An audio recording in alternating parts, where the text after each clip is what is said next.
What's up my VCNs? क्या हाल चाल? I'm sure all of you are doing good and I'm sure सभी बच्चे बहुत अच्छे से बहुत शिद्दत से अपने अपने एग्जाम की तैयारी कर रहे हैं। बच्चे welcome back to another important session. हमारे टॉपिक का नाम है इस केमिस्ट्री की माइंड मैप सीरीज में आज जो टॉपिक हम डिटेल में करने वाले हैं उसका नाम है D and F block elements. अब इस चैप्टर की मैं थोड़ी सी तारीफ कर देती हूँ। ये एक ऐसा चैप्टर है जिससे आप जब तक भागते हैं भागने का मन करता है। एक बार वो होता ना कि इट इज नेवर, मतलब for this particular chapter it is never love at first sight. आपको देखते ही चैप्टर से प्यार होगा। बहुत कम बच्चे हैं जिनको देखते ही D and F block element से प्यार हो जाता है और अंदर से मन करता है कि ये तो आज मैं करके ही रहूंगा। ऐसा नहीं है। इस चैप्टर में इतनी सारी चीजें हैं, इतने सारे ट्रेंड्स हैं, इतनी सारी एक्सेप्शंस हैं, इतने सारे निमोनिक्स हैं कि इस चैप्टर को मेजॉरिटी बच्चे छोड़ कर जाते हैं। अगर आप एक जेई और नीट एस्पिरेंट हो और अगर आप ये चैप्टर छोड़ कर जा रहे हो बच्चे, आप अपने ही पैर पर कुल्हाड़ी मार रहे हो। मैं बोल रही हूँ, मेरे ये सारी चीजें बोलने का पर्पस ये नहीं है कि आप डर जाओ और इस चैप्टर को छोड़ के चले जाओ। मैं आपको जेन्युइनली बोल रही हूँ, शुरू में एक मोमेंटम बनाना टू स्टडी दिस चैप्टर अपने आप में बड़ी चीज है। नहीं बच्चों का मोमेंटम बनता। रियली जब पढ़ना शुरू करते हो इतने एक्सेप्शंस आते, तुम्हारा मन करता है काश छोड़ दूं। बट मैं आपको बता रही हूँ, जो भी बच्चा इस चैप्टर को एक बार डिटेल में पढ़ के चला गया ना, आपके नंबर कहीं नहीं जा रहे। मतलब इस चैप्टर से इतने डायरेक्ट, इतने एनसीईआरटी बेस्ड सवाल आते हैं। चाहे मैं जेई मेंस की बात करूं, चाहे मैं नीट की बात करूं, या फिर मैं बोर्ड एग्जाम्स की बात करूं, बिटसेट की बात करूं, बच्चे इस चैप्टर से डायरेक्ट एनसीईआरटी से क्वेश्चन आते हैं। तो मैं मानती हूं शुरू में आपको डर लगेगा, यू फील लाइक कि मेरे को नहीं करना, बट बिलीव मी, जहां इतना मेरी बात पे विश्वास करते हो ना, एक बार और विश्वास कर लो। आज मैं ये पूरा का पूरा जो चैप्टर है ना D and F block elements, मैंने लिटरली एक काम जरूर किया है कि जब मैं ये नोट्स बना रही थी तो मैंने सबसे पहले एनसीईआरटी उठाई और अपने नोट्स तो डेफिनेटली मैं फॉलो कर ही रही हूँ। बट जब मैंने एनसीईआरटी उठाई ना, एनसीईआरटी में बहुत सारा ऐसा डेटा है जिस डेटा के बेसिस पे पेपर में क्वेश्चन पूछे जाते हैं और बच्चे को ये नहीं पता होता कि अच्छा इस डेटा से भी क्वेश्चन आ जाते हैं। So I have done one very good thing. मैंने पूरी की पूरी एनसीईआरटी के डेटा को, the tables, the graph which they have given in NCERT, उन सबको एनालाइज किया है। और हर ग्राफ, हर डेटा से रिलेटेड जो भी क्वेश्चंस आपके प्रीवियस ईयर क्वेश्चंस में पूछे गए ना, उनसे रिलेटेड मैंने आज बहुत सारी निमोनिक बनाई है। तो मेरी लिटरली बहुत सारी मेहनत लगी है इस पर्टिकुलर सेशन के लिए।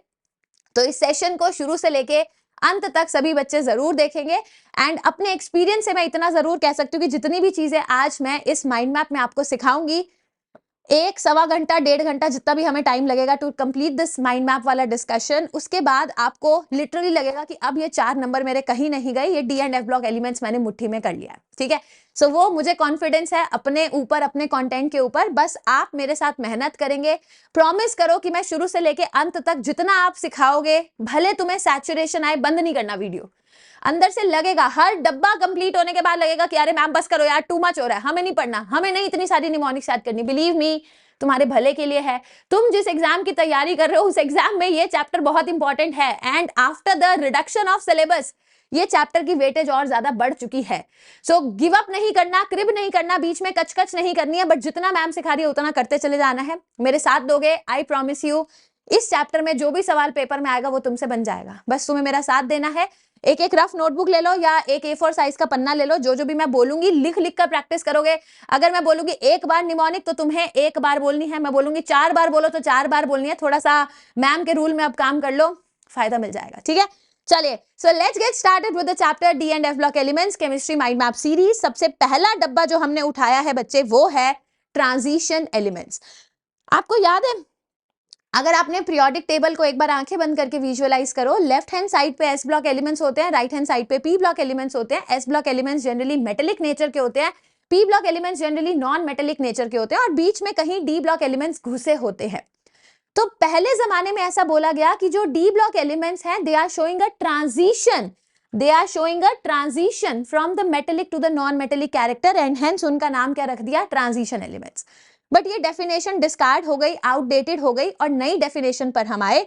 नई डेफिनेशन ये कहती है बच्चे कि the elements having unpaired electron, या तो कोई ना कोई डी ऑर्बिटल अनपेयर्ड होनी चाहिए, अनपेयर्ड इलेक्ट्रॉन होना चाहिए, या फिर partially filled D orbital in any of the oxidation state. चाहे ग्राउंड स्टेट में आपके पास अनपेयर्ड इलेक्ट्रॉन हो, या पार्शियली फिल्ड डी ऑर्बिटल हो, या फिर किसी एक्साइटेड स्टेट में अगर आपके किसी भी एलिमेंट के अंदर अनपेयर्ड इलेक्ट्रॉन है ग्राउंड स्टेट में या किसी भी एक्साइटेड स्टेट में, ऐसे एलिमेंट को हम क्या बोलते हैं? Transition element. फॉर एग्जांपल अगर मैं कोबाल्ट की बात करूं, it is 3d7 4s2, 3d7 मतलब कोई ना कोई अनपेयर्ड डी इलेक्ट्रॉन्स है, so yes cobalt is a transition metal. अगर मैं बोलूं copper, is it a transition metal और नॉट? तो आप सोचो, कॉपर की इलेक्ट्रॉनिक कॉन्फ़िगरेशन है 3d10 4s1, है ना, 3d10 4s1। मैम यहाँ तो 3d फुली फिल्ड है। अच्छा, कॉपर की +2 ऑक्सीडेशन स्टेट उठाओ, क्या 3d9 है? क्या एक अनपेयर्ड इलेक्ट्रॉन आ गया डी में? यस।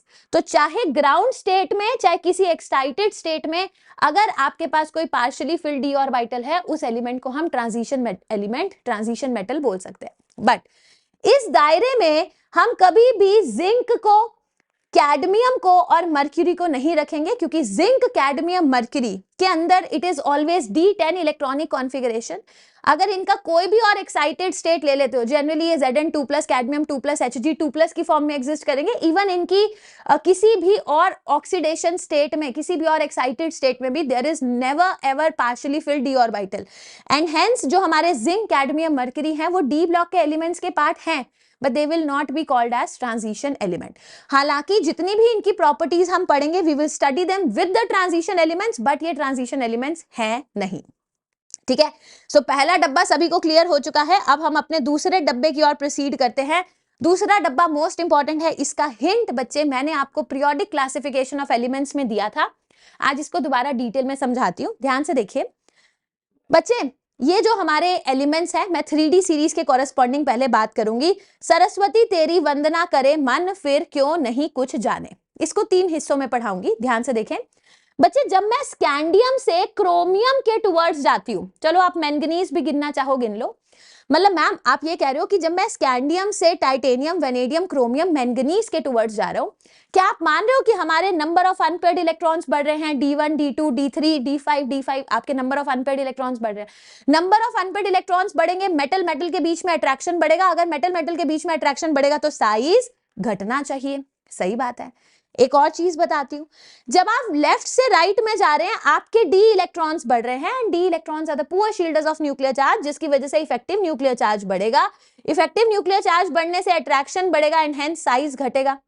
तो जो मर्जी मेरी एक्सप्लेनेशन को वैलिड मान लो, चाहे ऊपर वाली चाहे नीचे वाली, ये दोनों ही फैक्टर्स हमें क्या सिखा रहे हैं कि लेफ्ट से राइट जाने पे मैम साइज घटना चाहिए। ये देखिए, क्या आपको लेफ्ट से राइट जाने पे मैंने साइज घटा हुआ नजर आ रहा है? मैंने साइज ऐसे घटाया है, सही है।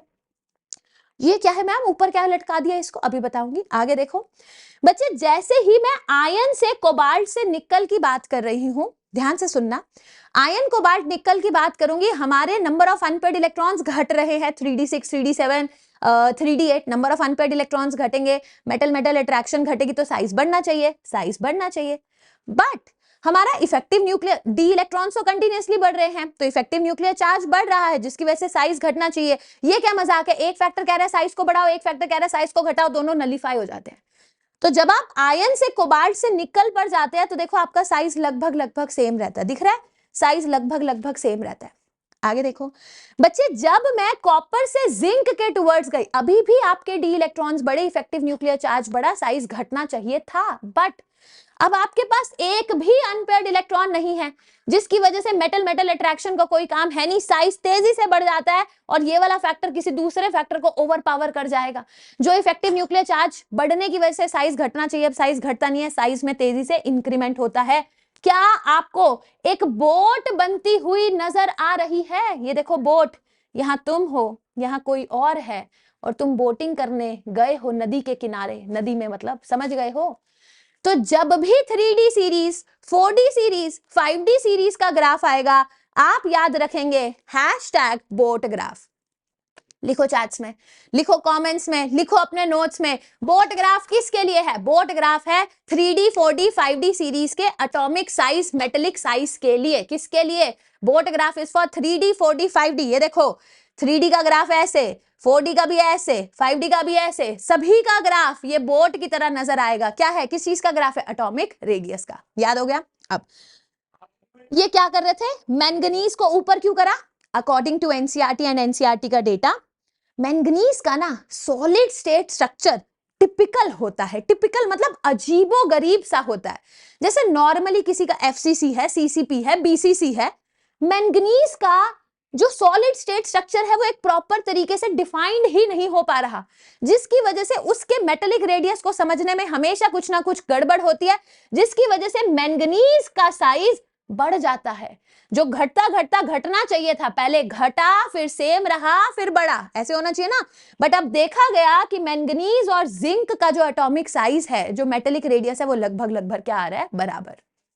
ठीक है, चलो एक ये वाला भी एक्सेप्शन याद रखना है, लिखो किसका एक्सेप्शन आ रहा है, मैंगनीज का। क्यों? Because of typical solid state structure. आगे बच्चे देखना, जब मैं 3D से 4D से 5D सीरीज पे जाऊंगी, अब मैं ये मान के चल रही हूँ कि भैया तुम्हें पीरियोडिक टेबल पता है, और अगर तुम मुंह उठा के इस चैप्टर को कर रहे हो without knowing the details of periodic table, so there is no point. आप डी एंड एफ पढ़ ही नहीं पाएंगे जब तक आपको पीरियोडिक नहीं आता। तो जिनको पीरियोडिक नहीं आता, इस सेशन को रोक दो। मैंने इस सेशन से जस्ट पहले पीरियोडिक प्रॉपर्टीज का माइंड मैप लिया था, पहले उसको देखो समझो, उसके बाद कम टू दिस सेशन, वो ज्यादा इफेक्टिव होगा। ठीक है, अब ध्यान से सुने बच्चे, जब मैं 3D से 4D से 5D पर आई, तो 3D से 4D आते हुए नंबर ऑफ शेल्स बढ़े। नंबर ऑफ शेल्स बढ़ने से distance between nucleus and outer most electron बढ़ेगा, तो साइज बढ़ना चाहिए, बिल्कुल सही है। 3D से 4D आते हुए साइज बढ़ता है। अब 4D से 5D आते हुए भी हमारे नंबर ऑफ शेल्स बढ़े, नंबर ऑफ शेल्स बढ़े, distance between nucleus and outer most electron बढ़ना चाहिए, तो साइज बढ़ना चाहिए। बट ऐसा देखा गया कि 4D और 5D का साइज तो लगभग लगभग बराबर है। ऐसा क्यों हुआ? इसका रीजन हम पढ़ चुके हैं, इसी को क्या बोलते हैं, लेंथेनॉइड कॉन्ट्रैक्शन। कुछ याद आ गया? This is known as lanthanoid contraction. इसको फास्ट तरीके से मैं एक बार एक्सप्लेन कर देती हूँ। आप 3D, सरस्वती तेरी वंदना करे मन फिर क्यों नहीं कुछ जाने, 3D सीरीज याद है, फिर 4D सीरीज। यार जरा नॉन बॉन्डिंग मोबाइल टेक्नोलॉजी को देखो, रू रा पर आगे पढ़े हैं। आगे जब हम 5D सीरीज पर आते हैं, विच इज ला हफ्ता वरे उस सिर पिटेगा और HG पे जाना पड़ेगा, तो 5D सीरीज पे आते हुए बीच में 14 एलिमेंट्स आते हैं। 58 से लेके 71 हमारे लेंथेनॉइड्स आते हैं, और लेंथेनॉइड के अंदर धीरे धीरे करके 4f में इलेक्ट्रॉन्स बढ़ने लग जाते हैं। जो 4f होते हैं, these are poor shielders of nuclear charge, जिसकी वजह से आपका इफेक्टिव न्यूक्लियर चार्ज तेजी से बढ़ता है, attraction between nucleus and outer most electron तेजी से बढ़ेगा, तो साइज घटता है। यानी कि अगर मैं एक पीरियोडिक टेबल को अगर इन शॉर्ट आपको बनाकर सिखाऊं, देखना, सरस्वती तेरी वंदना करे मन फिर क्यों नहीं कुछ जाने। यार जरा नॉन बॉन्डिंग मोबाइल टेक्नोलॉजी को देखो, रू रा पर आगे खड़े हैं। This is 3D series, this is 4D series. 5D series में क्या होता है, ला हफ्ता व रे उस सिर पिटेगा और HG पे जाना पड़ेगा, यही होता है। ध्यान से देखना बच्चे, ये जो आपका लेंथेनम है ना, दिस इज 57, और 57 के बाद 58 से 71 एलिमेंट्स हमारे 4f मतलब 4f ऑर्बिटल में इनके इलेक्ट्रॉन्स भरने लग जाते हैं। इन्हीं को हम किस नाम से जानते हैं, लेंथेनॉइड। इसीलिए जब आप ध्यान से देखो कि लेंथेनम से हेफनियम पे जाने में साइज में बहुत ज्यादा डिप नहीं आना चाहिए था, बट डिप आता है, बिकॉज ये बड़े ही पुअर शील्डर्स होते हैं न्यूक्लियर चार्ज के, तो साइज तेजी से घटने लग जाता है। मोरओवर 4D से 5D जाने में साइज बढ़ना चाहिए था, बट मैंने कहा नहीं, because of lanthanoid contraction size उतना नहीं बढ़ता, तो 4D और 5D का साइज लगभग लगभग सेम आता है, जबकि 3D का साइज 4D और 5D से छोटा आता है। चमक गया? सो लेंथेनॉइड कॉन्ट्रैक्शन क्या होता है, ये भी अच्छे से क्लियर हो चुका है। इस पार्ट को भी हम कलर कर देते हैं, दिस इज डन। अब पता है, ये बोर्ड ग्राफ याद रखने के बाद भी कि पहले साइज घटा फिर सेम रहा फिर बढ़ा, ये याद रखने के बावजूद भी बच्चे के पेपर में क्वेश्चंस गलत हो जाते हैं, और इसका वन ऑफ द रीजन ये होता है कि हमें ओवरऑल ट्रेंड नहीं पता होता। तो व्हाट आई हैव डन, मैंने आपकी एनसीईआरटी में जो ग्राफ दे रखा है, इस ग्राफ से values and these values of metallic radius इन्होंने टेबल में भी दे रखी है, उन वैल्यूज को मैंने एक प्रॉपर ऑर्डर में अरेंज करके आपके लिए निमोनिक बना दिया। आप डायरेक्टली निमोनिक याद कर लो। एक बार अगर आपने निमोनिक याद कर ली, तो कभी भी क्वेश्चन आएगा, 4-5 एलिमेंट्स दे रखे होंगे और बोले जाएगा बताओ इनमें से सबसे बड़ा साइज का कौन है, सबसे छोटा साइज का कौन है, तो आपका क्वेश्चन बड़े आराम से बन जाएगा। यहां से सवाल आते हैं, तो ध्यान से इस पॉइंट को नोट करेंगे। निमोनिक बनाने वाला सारा काम मैंने कर लिया, आपको बस मेरे साथ साथ निमोनिक रिपीट करनी है और इसी सेशन के अंदर याद करनी है। आज के सेशन का पर्पस यही है कि आप मेरे साथ साथ पूरा का पूरा चैप्टर समझ भी लो, याद भी कर लो और अपने दिमाग में रिटेन भी कर लो। जितना जितना बोलूंगी उतनी उतनी बार अगर रिवाइज करोगे, तो यहां से जाने के बाद तुम्हें मतलब बहुत कॉन्फिडेंस आएगा कि भाई अब मेरा D and F block elements पक्का हो गया है।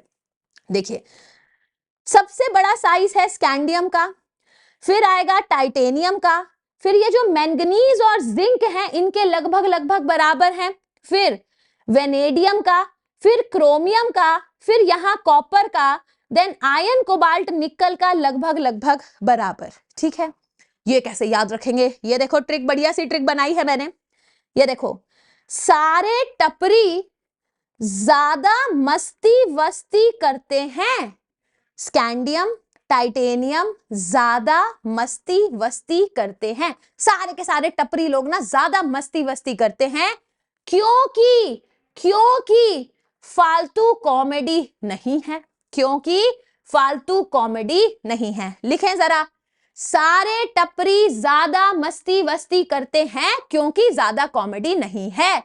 बात खत्म।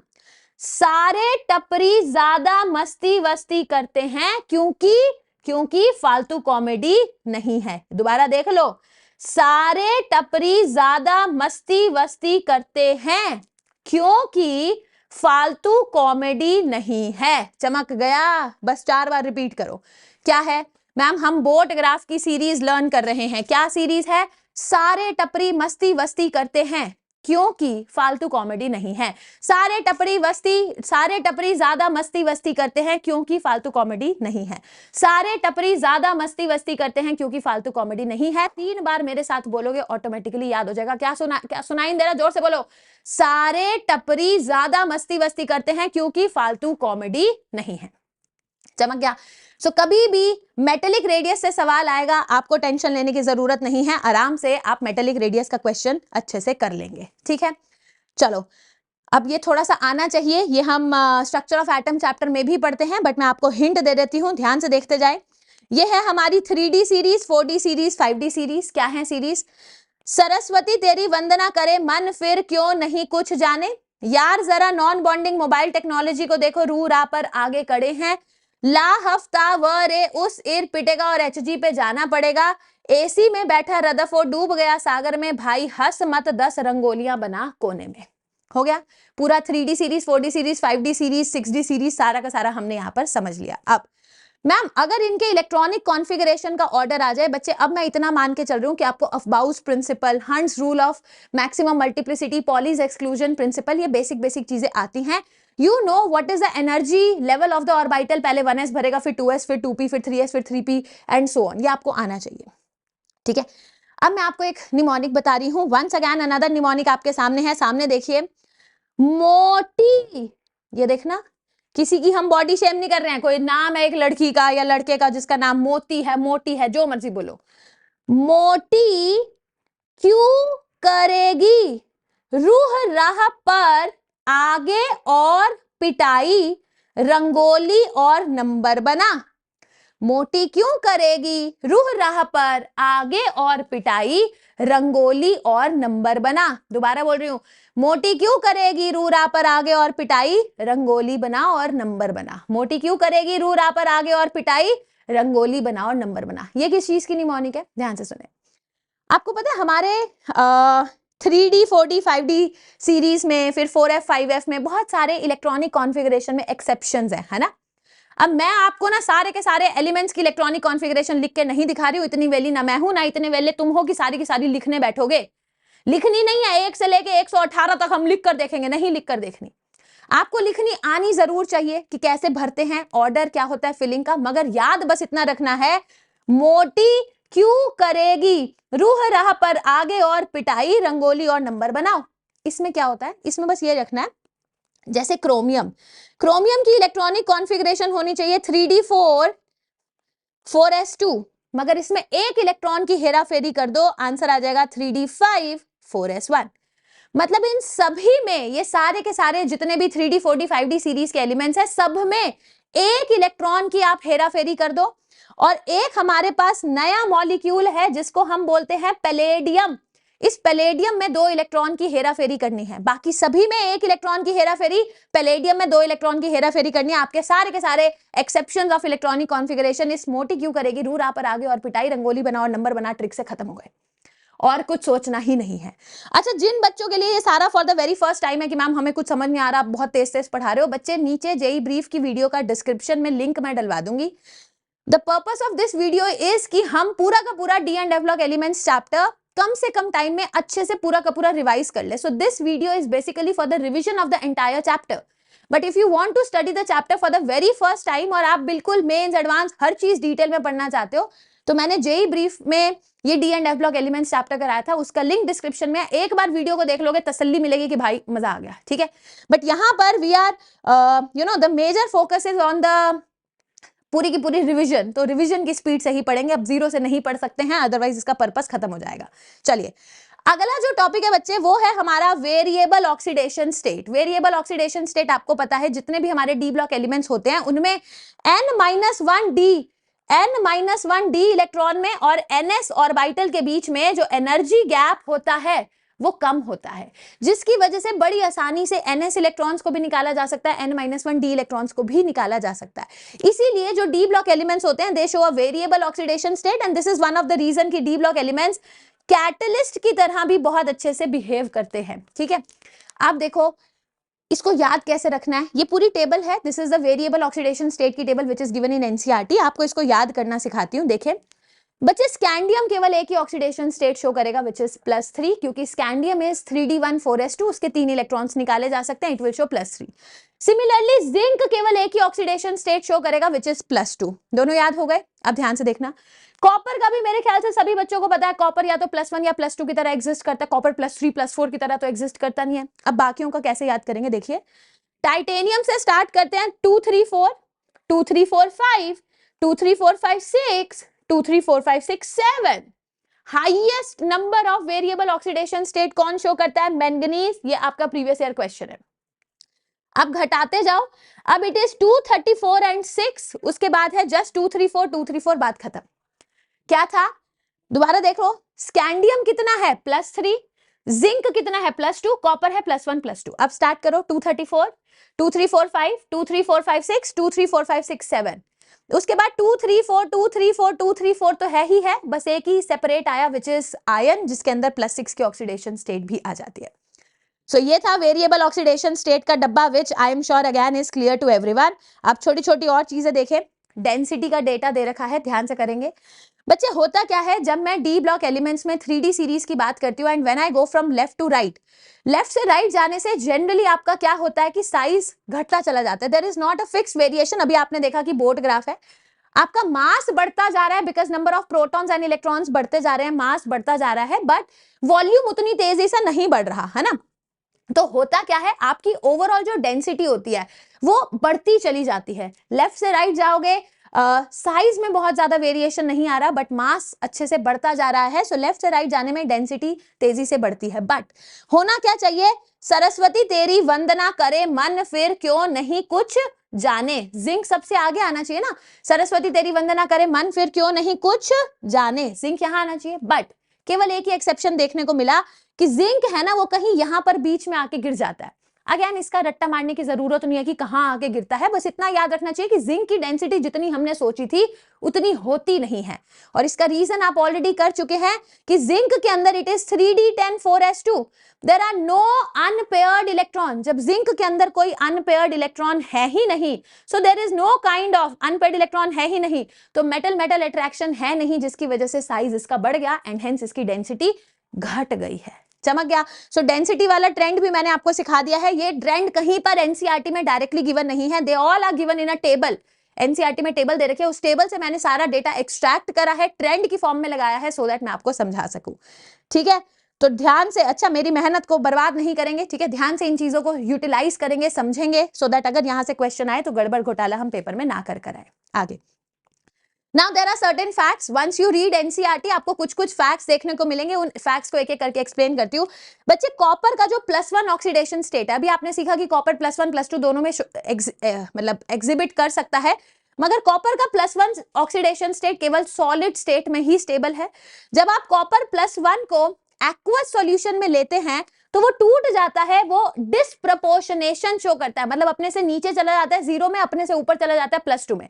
तो +1 is stable only in the solid state. अगर +1 को एक्वस सॉल्यूशन में लेते हो तो वो डिस्प्रपोर्शनेट हो जाता है, वो कॉपर प्लस कॉपर 2+ बना लेता है। आगे जैसे हम पी ब्लॉक एलिमेंट्स में स्टडी करते हैं ना कि मैम नीचे जाते हुए हायर ऑक्सीडेशन स्टेट की स्टेबिलिटी कम होती है because of inert pair effect, इससे उल्टा इफेक्ट देखने को मिलता है in the case of 3D 4D and 5D series. देखिए जैसे क्रोमियम है वो +6, मॉलिब्डेनम, टंगस्टन, ये तीनों +6 शो कर सकते हैं, है ना।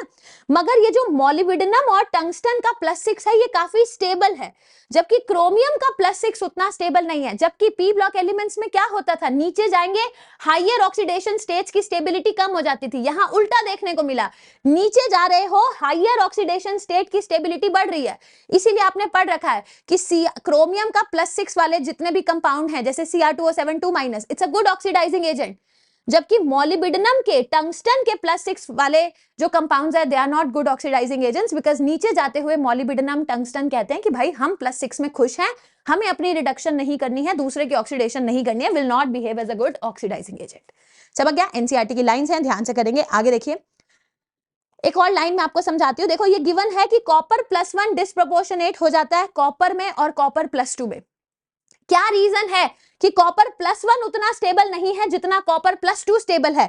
जबकि अगर आप कॉपर को ध्यान से देखें बच्चे, कॉपर की इलेक्ट्रॉनिक कॉन्फ़िगरेशन है 3d10 4s1, और अगर कॉपर को +1 में देखोगे इट शुड बी 3d10, और कॉपर को +2 में देखोगे इट शुड बी 3d9। तो देखा जाए 3d10 से 3d9 में आने के लिए आपको आयनाइजेशन एनर्जी देनी पड़ेगी, which should be a high value, but still मैं बोल रही हूँ कि कॉपर +1 fully filled कॉन्फ़िगरेशन से ज्यादा स्टेबल है इन कॉपर +2, बिकॉज जब आप कॉपर +1 से कॉपर +2 बनाते हो बहुत सारी एनर्जी रिलीज होती है in the terms of hydration. यही लिखा है देखो एनसीईआरटी में, the stability of copper +2 is greater than copper +1, because जो कॉपर +2 की हाइड्रेशन एनर्जी है, जब कॉपर +2 को पानी सराउंड करेगा तो ज्यादा एनर्जी रिलीज होती है, which can compensate the second ionization energy, यानी कि कॉपर प्लस से कॉपर +2 बनाने के लिए जो आयनाइजेशन एनर्जी देनी पड़ती है वो उतनी नहीं देनी पड़ती जितनी एनर्जी रिलीज हो जाती है जब कॉपर +2 बनता है और उस पे पानी आके सराउंड करता है। So it is basically because of the hydration energy कि आपका कॉपर +2 ज्यादा स्टेबल है कंपेयर टू कॉपर +1। नाउ ये सारी चीजें पता है, आई हैव रेड एनसीईआरटी, और एनसीईआरटी की एक एक लाइन इतनी इंपॉर्टेंट है क्योंकि यहां से क्वेश्चंस बने हैं और आगे भी बनेंगे। तो इन लाइनों को तुम्हारे दिमाग में एकदम 100% फिट हो जाना चाहिए, देखो तभी फायदा है, अदरवाइज ऊपर ऊपर से तो सारी बच्चे पढ़ के जाते हैं। 15-16 लाख बच्चे ऊपर ऊपर से पढ़ेंगे, मगर क्या 15-16 लाख सीटें हैं? ना तो 15-16 लाख सीटें हमारी मेडिकल कॉलेज में है, ना ही इंजीनियरिंग कॉलेज में। सो डोंट बी अमंग दोस 15-16 लाख, कुछ अच्छा करके दिखाओ ताकि जो टॉप के कुछ 10-20-30 हजार बच्चों का फायदा होता है ना, उनमें तुम रहो। ठीक है, आगे देखिए बच्चे, अगला जो टॉपिक है उसका नाम है मेल्टिंग पॉइंट। ध्यान से समझिएगा। आप ये मानते हैं कि मैम जैसे जैसे नंबर ऑफ अनपेयर्ड इलेक्ट्रॉन्स बढ़ेंगे मेटल मेटल अट्रैक्शन बढ़ेगा, मेटल मेटल अट्रैक्शन बढ़ने की वजह से हमारा मेल्टिंग पॉइंट बढ़ना चाहिए। ठीक है, तो मतलब लेफ्ट से राइट जाते हुए हमें ऐसा लग रहा था कि नंबर ऑफ अनपेयर्ड इलेक्ट्रॉन्स बढ़ रहे हैं जिसकी वजह से मेटल मेटल अट्रैक्शन बढ़ेगा तो मेल्टिंग पॉइंट बढ़ना चाहिए। बट वंस अगेन हमारे दिमाग में आया कि मैम मैंगनीज जो है इसका टिपिकल सॉलिड स्टेट स्ट्रक्चर है जिसकी वजह से उसके मेल्टिंग पॉइंट में कोई ना कोई फ्लॉ होगा, कोई ना कोई वेरिएशन होगा। नाउ क्या आप ये टेबल देख सकते हैं, मतलब ये ग्राफ देख सकते हैं? This is the graph which is given in NCERT. ध्यान से देखिएगा, इसी की मैं बात कर रही थी। बच्चे बहुत बार क्या करते हैं, हाँ मैम ठीक है ग्राफ दे रखा है, बट ग्राफ को समझते नहीं है। ग्राफ को समझना बहुत ज्यादा जरूरी है। सामने देखिए बच्चे, ये जो ग्राफ है मैं 3D सीरीज से कंपेयर करती हूँ। ये टाइटेनियम, वेनेडियम, क्रोमियम बढ़ रहा था, अच्छा भला बढ़ रहा था, बट एकदम से मैंगनीज पर आकर डिप आ गया। क्यों डिप आया? क्योंकि मैंगनीज का टिपिकल सॉलिड स्टेट स्ट्रक्चर है।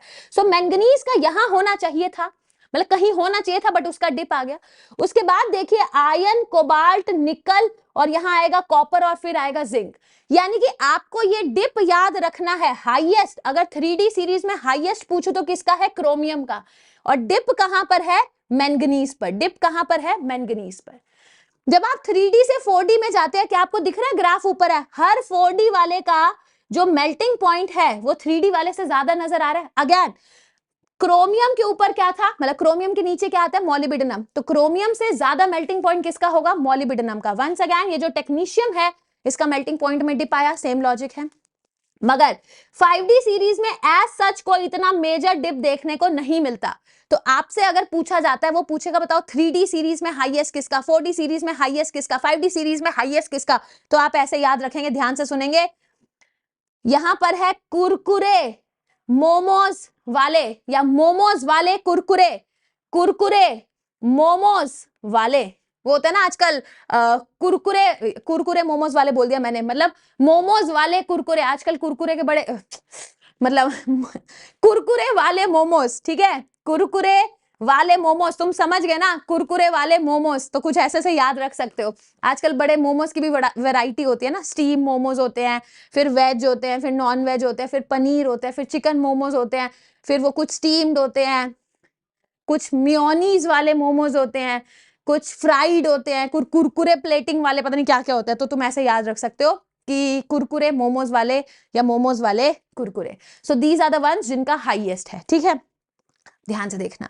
अब पता है ये निक्की सी चीज को जरा गौर फरमाओ, मतलब कौन बच्चा होता है जो इस निक्की निक्की चीजों पे फोकस करता है कि ठीक है दे रखा है एनसीईआरटी में, इसमें थोड़ी ना कोई सवाल आता है, इसमें सवाल आता है। और इतनी बारीक बारीक चीजों को मैं एक्सप्लेन कर रही हूं क्योंकि एक बार अगर सवाल आ गया और तुम्हारा नहीं हुआ ना, तुम्हें बहुत दुख होगा। तो देखो कहीं गिवन नहीं है, ये एनसीईआरटी का ऐसे अजीब सा डेटा है जो मैंने फिगर से, जो मैंने ग्राफ से निकाल के यहाँ एक्सप्लेन कर रही हूँ, ध्यान से सुनना।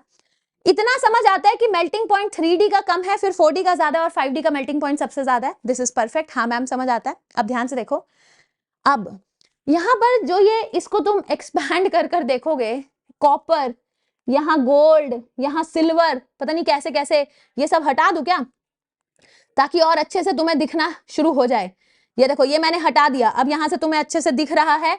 कहीं हमें यहां पर कॉपर दे रखा है, ओके, यहां पर हमें गोल्ड दे रखा है और सबसे नीचे हमें क्या दे रखा है, सिल्वर, ठीक है। ये मेल्टिंग पॉइंट का ऑर्डर दे रखा है। अब ये क्या है मैम, ये है बच्चे, ध्यान से देखो। अगर मैं कॉपर से गोल्ड और सिल्वर की बात करती हूं, कॉपर मेरा 3D सीरीज का है और सिल्वर मेरे 4D सीरीज का है और गोल्ड मेरे 5D सीरीज का है, सही बात है। सो अगर मैं साइज की बात करूं, कॉपर छोटा है, गोल्ड और सिल्वर लगभग लगभग सेम साइज के होंगे, डू यू अग्री। कॉपर का साइज छोटा है, गोल्ड और सिल्वर लगभग लगभग सेम साइज के हैं। अब चाहे तुम कॉपर उठा लो, गोल्ड उठा लो, सिल्वर उठा लो, ये सारे ही D10 वाले हैं, इनके अंदर कोई नंबर ऑफ अनपेयर्ड इलेक्ट्रॉन्स का तो खेल है नहीं। अब क्योंकि इनके अंदर नंबर ऑफ अनपेयर्ड इलेक्ट्रॉन्स का खेल नहीं है, यानी कि यहां पर साइज से हमारा मेल्टिंग पॉइंट बहुत अच्छे से डिटरमिन हो जाएगा। अदरवाइज ये सारी कहानी पता क्यों थी, ये देखो ना, क्योंकि मैंने बोला मैम जैसे जैसे आगे जाएंगे number of unpaired D electrons बढ़ेंगे, मेटल मेटल अट्रैक्शन बढ़ेगी, जिसकी वजह से मेल्टिंग पॉइंट बढ़ेगा। अब कॉपर ले लो, गोल्ड ले लो, सिल्वर ले लो, ये सारे D10 वाले हैं, तो इनका मेल्टिंग पॉइंट हम थोड़े अलग तरीके से डिस्कस करेंगे। इनका साइज का ऑर्डर है, कॉपर सबसे छोटे साइज का, गोल्ड और सिल्वर लगभग लगभग बराबर साइज के। तो क्योंकि कॉपर छोटे साइज का है, तो यहां पर ये क्लोजली पैक्ड है अमंग ऑल द, मतलब सारे के सारे कॉपर एटम्स क्लोजली पैक्ड है, उनको एक दूसरे से दूर करने के लिए ज्यादा एनर्जी देनी पड़ेगी, एंड हेंस आप देख सकते हैं कि कॉपर का मेल्टिंग पॉइंट ज्यादा है। क्या आपको दिख रहा है ग्राफ में, दिख रहा है ग्राफ में कॉपर का मेल्टिंग पॉइंट ज्यादा है, और उसके बाद आया गोल्ड और सबसे लास्ट आया सिल्वर, उसके बाद आया गोल्ड, उसके लास्ट आया सिल्वर। क्यों गोल्ड आगे आ गया, बिकॉज गोल्ड के अंदर जो 5D है उसके अंदर 4F वाले भी भरे हुए, उनके अंदर इफेक्टिव न्यूक्लियर चार्ज ज्यादा है, जिसकी वजह से वो ज्यादा पास पास है, ज्यादा चिपके चिपके हैं, जिसकी वजह से गोल्ड को अलग करना बहुत मुश्किल हो जाएगा। अब तुम देख लो, now you look at the beauty of this chapter, कहाँ, मतलब ये एनसीईआरटी का ग्राफ, एनसीईआरटी का ये तुम्हारे सामने है, तुमने अगर एनसीईआरटी खोली है, this is the graph directly from NCERT. अब बच्चा इतना ही समझ ले कि ठीक है भाई हमारे पेपर वाले ये कुरकुरे मोमोज वाले सवाल पूछ लेते हैं, ये कुरकुरे मोमोज वाले सवाल पूछ लेते हैं, इतना ही कर लो। यहां तक झांक झांक के करने में आफत नहीं आएगी, आएगी ना। तो ये सारी चीजें मैं तुमको बता रही हूं कि कॉपर का मेल्टिंग पॉइंट सबसे ज्यादा है क्योंकि कॉपर का साइज छोटा है, फिर गोल्ड जीत जाता है बिकॉज उसके अंदर इफेक्टिव न्यूक्लियर चार्ज ज्यादा है, लास्ट में नंबर आता है सिल्वर का। So this is the beauty of the session. हर छोटी से छोटी चीज मैं तुम्हारे साथ डिस्कस करने की कोशिश कर रही हूँ, बस तुम ईमानदारी से करते रहो, तुम्हारा भला हो जाएगा। ईमानदारी रखनी जरूरी है, ठीक है। चलिए आगे बढ़ते हैं बच्चे विद द, मतलब आप देख रहे होगी जब भी मैं ये माइंड मैप रिकॉर्ड कर रही हूं तो मेरी स्पीड फुल रहती है, बट आज मैं कोशिश भी नहीं कर रही हूँ इससे ज्यादा तेज बोलने की, बिकॉज ऑलरेडी इतनी सारी चीजें हैं जो आपको समझनी है, उस पर भी अगर मेरी स्पीड बहुत ज्यादा हो गई तो सब ऊपर से जाएगा, ठीक है। सो ये सेशन अगर लंबा भी चला जाए किसी बात का गम नहीं है, बिकॉज हर एक मिनट जो आप इस सेशन पे स्पेंड कर रहे हो वो कहीं ना कहीं इफेक्टिव है, कहीं ना कहीं आपको मार्क्स दिलाकर ही जाएगा, ठीक है। चलिए और आगे बढ़ते हैं। बच्चे अब मैं बात करती हूँ आयनाइजेशन एनर्जी। आयनाइजेशन एनर्जी का मतलब होता है the amount of energy required to remove the most loosely bound electron from the outer most shell, right. अब 3D सीरीज में आयनाइजेशन एनर्जी का ट्रेंड एकदम आसान नहीं आता जैसे हमारा S ब्लॉक या P ब्लॉक में आ जाता है, बिकॉज यहां पर होता क्या है, N-1 d ऑर्बिटल और NS ऑर्बिटल के बीच की एनर्जी गैप बहुत कम होती है, जिसकी वजह से बड़े सारे एक्सेप्शंस हमें देखने को मिलते हैं। मतलब मैं बच्चों को लास्ट ईयर तक ये सिखाती थी, ध्यान से देखो कि लेफ्ट से आप राइट जा रहे हो, इफेक्टिव न्यूक्लियर चार्ज बढ़ रहा है, इलेक्ट्रॉन पे न्यूक्लियस का अट्रैक्शन बढ़ रहा है, मतलब nucleus is now able to attract the electron very tightly, जिसकी वजह से आउटरमोस्ट इलेक्ट्रॉन और न्यूक्लियस के बीच में प्यार ज्यादा है, तो इलेक्ट्रॉन को निकालना बड़ा मुश्किल हो जाएगा, तो आपकी आयनाइजेशन एनर्जी बढ़ती चली जाएगी। सिर्फ मैं 3 एग्जांपल्स देती थी बच्चों को, व कोनी, व इसको हम पंजाबी में बोलते हैं कोनी, व कोनी में आपकी आयनाइजेशन एनर्जी बढ़ती नहीं है। देखो लेफ्ट से राइट गए बड़ी, मगर आप 3 को सर्कल कर लो, विच इज व को नी, केवल इन 3 के लिए आयनाइजेशन एनर्जी घटेगी, बाकी सबके लिए बढ़ेगी। देखते जाओ, चलो बड़ी यहां घटी, फिर बड़ी बड़ी बड़ी यहां घटी, यहां घटी, बड़ी बड़ी। बट लास्ट ईयर के पेपर के बेसिस पे मुझे ये रियलाइज हुआ कि बच्चों को इसका भी फाइनल ट्रेंड देना जरूरी है, बिकॉज यहां से भी सवाल डायरेक्टली आ रहे हैं, तो क्यों टाइम वेस्ट करना पेपर में सोचने में कि कौन किससे आगे आएगा। तो इसका भी ट्रिक तुम्हारे सामने मैंने आई थिंक पीरियोडिक में भी डिस्कस किया था, मैं दोबारा इसका ट्रिक तुम लोग के सामने डिस्कस कर रही हूं। ध्यान से ट्रिक को सुनेंगे, अच्छी ट्रिक है, ध्यान से देखना। सरस्वती वंदना करनी थी, मन नहीं हुआ क्योंकि कॉफी पीने जाना था। सरस्वती वंदना करनी थी, मन नहीं हुआ क्योंकि कॉफी पीने जाना था। 3D सीरीज में से कोई पूछे सबसे ज्यादा आयनाइजेशन एनर्जी किसकी, आंसर है जिंक। सबसे कम आयनाइजेशन एनर्जी किसकी, आंसर है स्कैंडियम। मैं जेईई मेंस के प्रीवियस ईयर क्वेश्चन की बात करती हूँ, लास्ट ईयर ही इन्होंने इनमें से 4 एटम्स उठाकर दे दिए, बोला कि इनमें से बताओ सबसे ज्यादा हाईएस्ट आयनाइजेशन एनर्जी किसकी है। और जरूरी नहीं है पेपर वाला ये देता है, ये देगा तो फिर भी याद रह जाता। पेपर वाले ने एक ये दे मारा, एक ये दे मारा, एक ये दे मारा, एक ये दे मारा, अब बच्चा कैसे सोचे, बड़ा मुश्किल लगता है। इसीलिए हमने सोचा ट्रिक बनाए, सरस्वती वंदना करनी थी, सरस्वती वंदना करनी थी, मन नहीं हुआ क्योंकि, मन नहीं हुआ क्योंकि कॉफी पीने जाना था। हो गया याद, 3 बार बोलो, सरस्वती वंदना करनी थी, मन नहीं हुआ क्योंकि कॉफी पीने जाना था। किसकी ट्रिक है, 3D सीरीज, आयनाइजेशन एनर्जी। किसकी ट्रिक है, ionisation energy of 3D series. Saraswati Vandana करनी थी, मन नहीं हुआ क्योंकि कॉफी पीने जाना था। So this was 1/3 of your chapter D and F block elements। एक पन्ना हम कंप्लीट कर चुके हैं, अब मैं अपने दूसरे पन्ने की ओर आती हूँ। जैसे ही आपके ट्रेंड खत्म हो जाएंगे चैप्टर आसान लगने लग जाएगा, बट ट्रेंड खत्म आसानी से नहीं होंगे, तो मेहनत जारी रखें, ठीक है।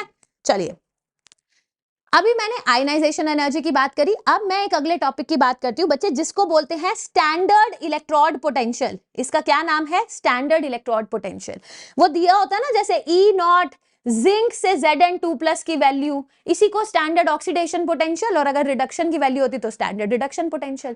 अब स्टैंडर्ड रिडक्शन पोटेंशियल को अगर, या स्टैंडर्ड ऑक्सीडेशन पोटेंशियल को मुझे डिफाइन करना है, तो मेरे पास 4 चीजें जरूरी होती है। ऐसा नहीं है, देखो मुझे करना होता है E0 मेटल से मेटल +2, तो हम खाली 2 आयनाइजेशन एनर्जी नहीं लेंगे, हम सबसे पहले सॉलिड मेटल को क्या करते हैं, एटोमाइज करते हैं, या उसको वेपर स्टेट में लेकर जाते हो, या तो आप इसको डेल्टा H एटोमाइजेशन कह दो, या डेल्टा H वेपराइजेशन कह दो, मतलब आप सॉलिड से वेपर गैस में लेकर गए। उसके बाद आपने मेटल गैस से मेटल 2+ गैस बनाया, आपने 2 आयनाइजेशन एनर्जी दी। उसके बाद मेटल 2+ गैस को पानी में डाला, क्या बनेगा, मेटल 2+ एक्वस। यानी कि 3 चीजें इन्वॉल्व हैं। सबसे पहले डेल्टा H एटोमाइजेशन, फिर delta H IE1 + IE2, and फिर क्या इन्वॉल्व है, डेल्टा H हाइड्रेशन। तो अगर मैं बोल रही हूँ कि किसी मेटल का स्टैंडर्ड ऑक्सीडेशन पोटेंशियल बहुत ज्यादा पॉजिटिव है, तो उसका रीजन केवल ये नहीं होगा, ये नहीं होगा, ये नहीं होगा, it will be a club of all the 3। समझ रहे हो, क्योंकि तीनों के बेसिस पे delta H atomization, delta H ionization energy, delta H hydration energy की वजह से हमारा आंसर आएगा। तो आई होप ये वाला डब्बा भी सभी को क्लियर हो गया है। अब हम आगे बढ़ते हैं। Now to your surprise, to my surprise, last year JEE mains में क्या हुआ, इन्होंने डेल्टा H एटोमाइजेशन की वैल्यूज के बेसिस पे क्वेश्चन पूछा जेईई मेन के एग्जाम में, और जब ये जेई मेन में पूछ सकता है तो डेफिनेटली ये नीट में भी पूछ सकते हैं या आगे चल के बोर्ड एग्जाम में भी पूछेंगे। और ये जो डेल्टा एच एटोमाइजेशन की वैल्यू है ना, ये कहीं किसी एक छोटे से डब्बे में दे रखी है। पहले बेचारे बच्चे को थ्योरी पढ़ने में इतनी आफत आती है, वो डब्बे के अंदर से भी वैल्यू उसको निकाल के पता करे कि किसकी ज्यादा है, किसकी गंदी है, किसकी कम है, वो बहुत औखा काम है। Again I have another trick for you, जहां पर मैंने डेल्टा एच एटोमाइजेशन की भी सारी वैल्यूज को पहले एनसीईआरटी से देखा, ऑर्डर में लगाया और उसके बाद ट्रिक बना के तुमको दे रही हूं, ध्यान से करना।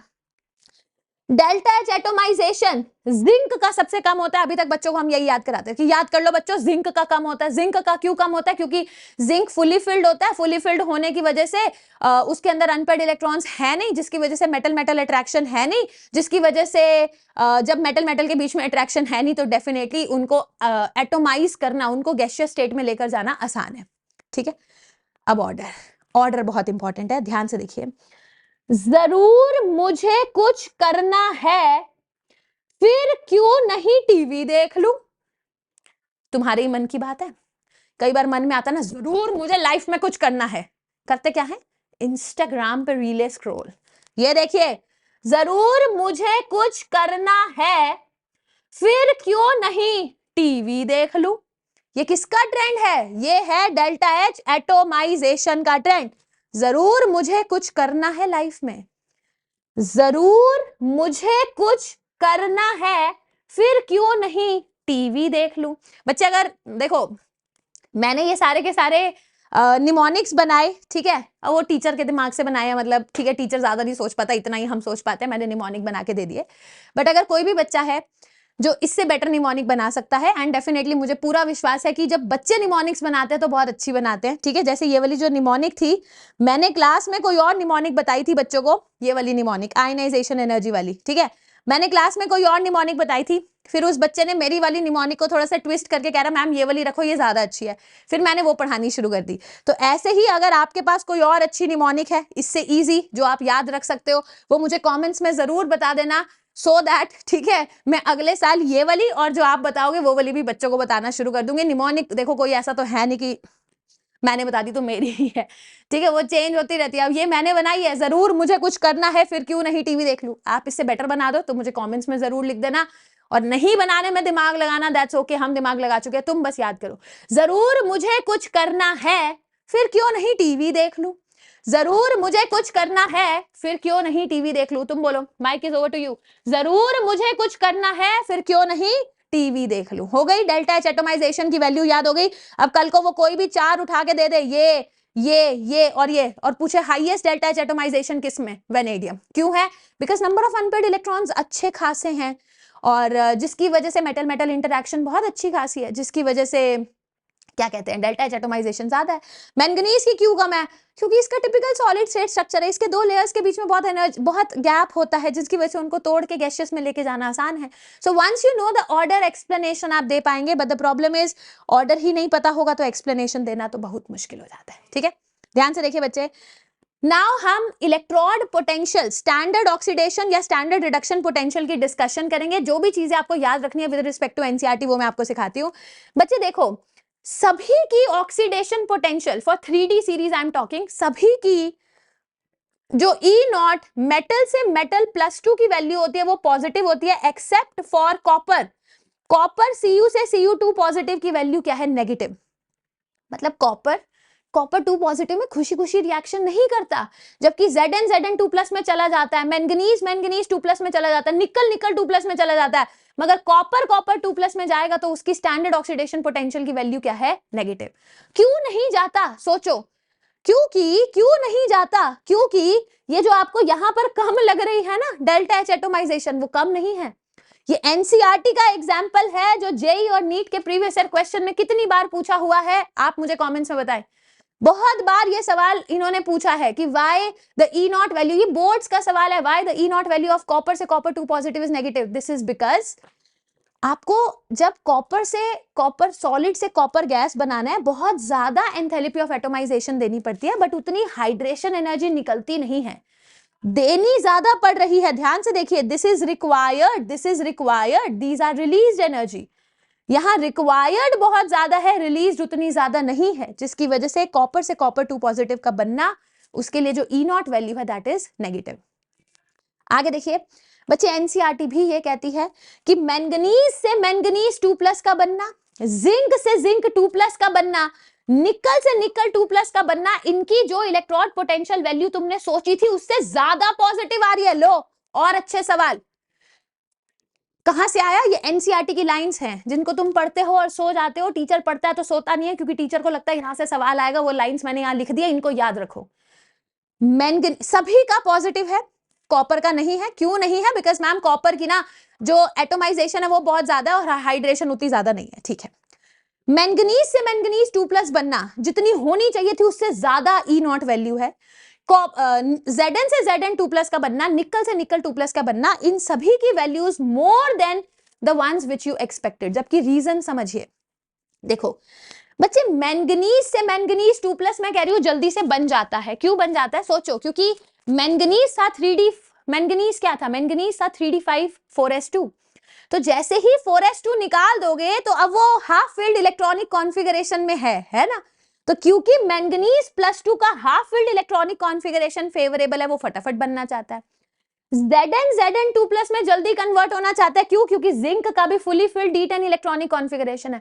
मगर निकल 2+ में इतनी जल्दी क्यों कन्वर्ट होना चाहता है? जबकि निकल तो 3D8 4s2 था, वो 4s2 हटाने के बाद भी 3D8 बनेगा, फिर भी क्यों ज्यादा जल्दी बनना चाहता है? बिकॉज निकल 2+ की हाइड्रेशन एनर्जी बहुत ज्यादा है। लो, हर एक डब्बा तुम्हें 4 नंबर दिलाएगा अगर तुमने शिद्दत से डब्बे को पढ़ा। तुम टीचर के कंटेंट पे, टीचर की मेहनत पे विश्वास रखो और अपनी मेहनत पे विश्वास रखो, तुम्हारा कभी नुकसान नहीं होगा।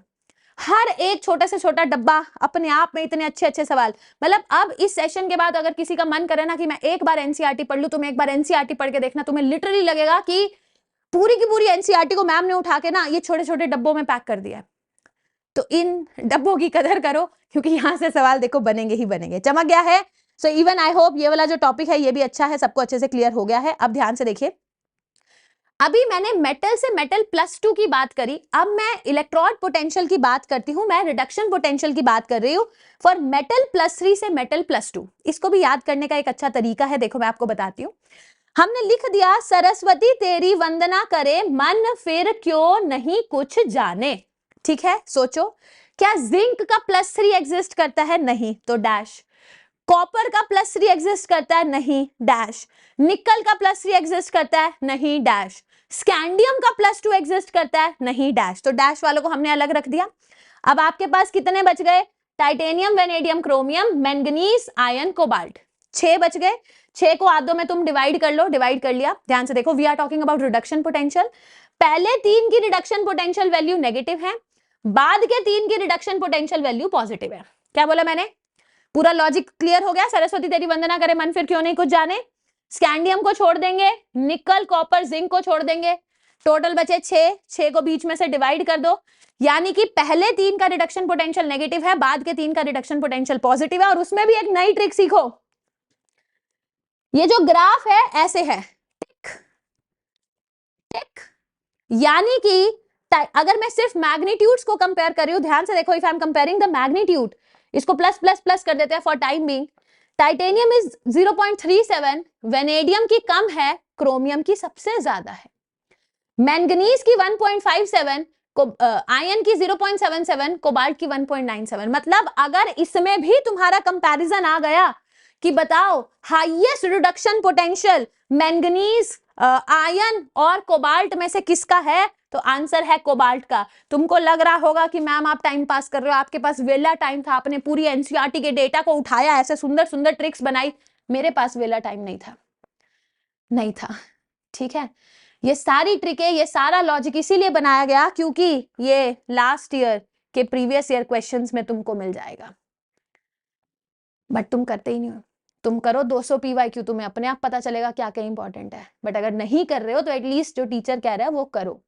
तो मैंने क्या बोला, सबसे पहले 3 का वर्सेस 3 का, इन तीनों का रिडक्शन पोटेंशियल नेगेटिव है, इन तीनों का रिडक्शन पोटेंशियल पॉजिटिव है, जिसमें से हाईएस्ट पॉजिटिव है कोबाल्ट का, फिर आएगा मैंगनीज का, फिर आएगा आयरन का। एंड लॉजिक वही है कि भाई जैसे आयरन है, आयरन क्या था 3d6 4s2, तो आयरन की +3 बना दो, तो अब आयरन खुश है बिकॉज वो हाफ फील्ड में आ गया। समझ आ रहा है? तो वो रिडक्शन पोटेंशियल की वैल्यूज ऑटोमेटिकली 3 चीजों पे निर्भर करती हैं, एटोमाइजेशन पे, IE1 IE2 पे, मतलब atomisation, IE1 IE2 and hydration, और इन्हीं तीनों के बेसिस पे आपका आंसर आएगा। अगेन देखो बच्चे, एनसीईआरटी का एग्जाम्पल है and there is intext question also. वहां इन्होंने दे रखा है, कह रहे देखो क्रोमियम +2 जो है उसकी इलेक्ट्रॉनिक कॉन्फ़िगरेशन D4 है, जबकि वो एक रिड्यूसिंग एजेंट की तरह बिहेव करता है। रिड्यूसिंग एजेंट मतलब दूसरे की रिडक्शन यानी कि खुद की ऑक्सीडेशन, क्रोमियम +2 क्रोमियम +3 में जाना चाहेगा। ऐसा क्यों? क्योंकि मैंने कहा मैम क्रोमियम होता है 3D5 4S1, क्रोमियम +2 का मतलब है एक यहां से गया एक यहां से गया, ये क्या मजाक है, वो 3D4 में है। और अगर क्रोमियम ने दूसरे की रिडक्शन करी, खुद का ऑक्सीडेशन किया, तो वो बन जाएगा 3D3, जो कि आपने कोऑर्डिनेशन में पढ़ा होगा कि वो T2G3 हाफ फिल T2G की वजह से स्टेबलाइज हो रहा है। ऐसा ही एनसीईआरटी का क्वेश्चन है, कह रहा है मैंगनीज 3+ जो कि D4 में है, वो एक ऑक्सीडाइजिंग एजेंट, ऑक्सीडेंट की तरह बिहेव करेगा। वाई? मतलब मैंगनीज को मैंने कहा भैया तुम दिखाओ क्या हो, कह रहा दीदी हम 3D5 4S2 है। मैंने कहा ओके। मैंने कहा मैंगनीज +3 में क्या हो, कह रहा दीदी देखो हम 3D4 हैं। मैंने कहा तो क्या तू 3D4 में खुश है, कह रहा नहीं दीदी मैं तो हाफ फिल्ड 3D5 में फटाफट से कन्वर्ट होना चाहता हूं। तो देखो ना, वो खुद की रिडक्शन करेगा, so it will behave as oxidising agent. Again previous year questions हैं, जेई के तो भर भर के PYQs यहां से आते हैं। ठीक है, तो आपको ये छोटी छोटी चीजें याद रखनी है क्योंकि यहां से सवाल अच्छे खासे बनेंगे। आगे देखिए, अब मुश्किलों की घड़ी ज्यादा नहीं है, अब छोटी छोटी चीजें हैं, वो कंप्लीट करते हैं, उसके बाद हम compounds of D and F block elements पे आ जाएंगे। चलिए फोकस स्क्रीन पर। जो मुश्किल वाला पार्ट था वो अभी आप कंप्लीट कर चुके हो। हाँ, मुश्किल वाला पार्ट आपका कंप्लीट हो चुका है। अब हल्की फुल्की चीजें हैं जो आप आसानी से कर लोगे, ट्रेंड व्रेंड ऑलमोस्ट खत्म हो गए। ध्यान से देखिए। अब बच्चे मैं ऑक्सीडेशन स्टेट की बात करती हूँ। अभी मैंने आपको बताया कि जितने भी हमारे डी ब्लॉक एलिमेंट्स होते हैं वो वेरिएबल ऑक्सीडेशन स्टेट शो करते हैं। मोरोवर जो डी ब्लॉक एलिमेंट्स होते हैं वो अपनी +7 +6 तक भी चले जाते हैं, बट +7 या +6 में लेकर जाना किसी भी एलिमेंट को केवल 2 ही एलिमेंट्स के बस की बात है, एक है ऑक्सीजन और एक है फ्लोरीन, बिकॉज ये इतने इलेक्ट्रोनेगेटिव होते हैं कि सामने वालों की बैंड बजा देते हैं। +7 +6 हाईएस्ट ऑक्सीडेशन स्टेट पर लेकर चले जाते हैं। तो इस हिसाब से लोगों को लगा कि MnF7 एग्जिस्ट करना चाहिए, कि 7 फ्लोरीन लगा दो वो मैंगनीज को +7 में लेकर चला जाएगा, बट MnF7 एग्जिस्ट नहीं करता क्योंकि एक मैंगनीज पे 7 फ्लोरीन के चिपकने से स्टेरिक हिंड्रेंस बहुत ज्यादा हो जाती है। सो अगर तुम मैंगनीज को +7 ऑक्सीडेशन स्टेट में लेकर जाते हो तो तुम 7 फ्लोरीन नहीं लगा सकते, ऑक्सीजन की सहायता लेनी पड़ेगी। ऑक्सीजन की सहायता लेनी पड़ेगी, लेट्स से हमारे पास MnO4- बनेगा, MnO3F बनेगा। So these are the different compounds जहां पर मैंगनीज अपनी हाईएस्ट पॉजिटिव ऑक्सीडेशन स्टेट में लाई करता है। हाल ही में पूछा गया एक प्रीवियस ईयर क्वेश्चन है बच्चे, जैसे FeX3 है, ये एग्जिस्ट करेगा, FeF3 एग्जिस्ट करेगा, FeCl3 एग्जिस्ट करेगा, FeBr3 एग्जिस्ट करेगा, बट FeI3 एग्जिस्ट नहीं करता। FeI3 क्यों एग्जिस्ट नहीं करता? क्योंकि एक बार Fe3+ के साथ I- लगाओगे तो Fe3+ खुद की रिडक्शन कर लेगा और I- की ऑक्सीडेशन कर देगा टू फॉर्म आयोडीन। तो FeF3 चलेगा, FeCl3 चलेगा, FeBr3 चलेगा, बट FeI3 चलेगा नहीं। क्यों? क्योंकि I- की ऑक्सीडेशन करना है ना Fe3+ के बाएं हाथ का खेल है। चमक गया? आगे देखिए, ऐसे ही एक और स्टेटमेंट एनसीईआरटी में गिवन है कि जो कोबाल्ट के ट्राई हैलाइड्स हैं COX3, उसमें से COF3 एग्जिस्ट करता है। क्यों? बाकी सारे इतने अच्छे से एग्जिस्ट नहीं करते जितना COF3 एग्जिस्ट करता है। क्यों? क्योंकि जो कोबाल्ट +3 है और जो F- है, इनके बीच का जो मतलब ये लैटिस बनाएंगे, उसकी लैटिस एनर्जी बहुत ज्यादा है। So that is why COF3 बड़े आराम से एग्जिस्ट करेगा, मगर COCl3 COBr3 COI3 की एग्जिस्टेंस उतनी अच्छी नहीं है। आगे ये अभी मैंने पढ़ाया आपको कि कॉपर के 2 के जो कॉपर 2 हैलाइड्स हैं वो सारे एग्जिस्ट करेंगे एक्सेप्ट CuI2, मतलब CuF2 एग्जिस्ट करेगा, CuCl2 एग्जिस्ट करेगा, CuBr2 भी एग्जिस्ट करेगा, मगर CuI2 एग्जिस्ट नहीं करेगा। क्यों? क्योंकि कॉपर +2 के सामने I- को रखेंगे, कॉपर +2 के सामने I- को रखेंगे तो वापस से देख लो ना, कॉपर अपनी ही रिडक्शन कर देगा। कॉपर क्या बना लेगा? Cu+ और I- की ऑक्सीडेशन करके क्या बना देगा? I2। तो इसीलिए लिखा है कि कॉपर 2 के सारे हैलाइड्स एग्जिस्ट करेंगे, CuF2 CuCl2 CuBr2, but CuI2 exist नहीं करेगा। सेम वही रीजन वाई FeX3 में FeF3 FeCl3 FeBr3 exist but FeI3 does not exist. चलो ये भी क्लियर हो गया है। आगे एक और छोटी सी चीज देखेंगे बच्चे, जो आयन है वो अपने +3 ऑक्सीडेशन स्टेट में रह सकता है in the form of Fe2O3, that's okay.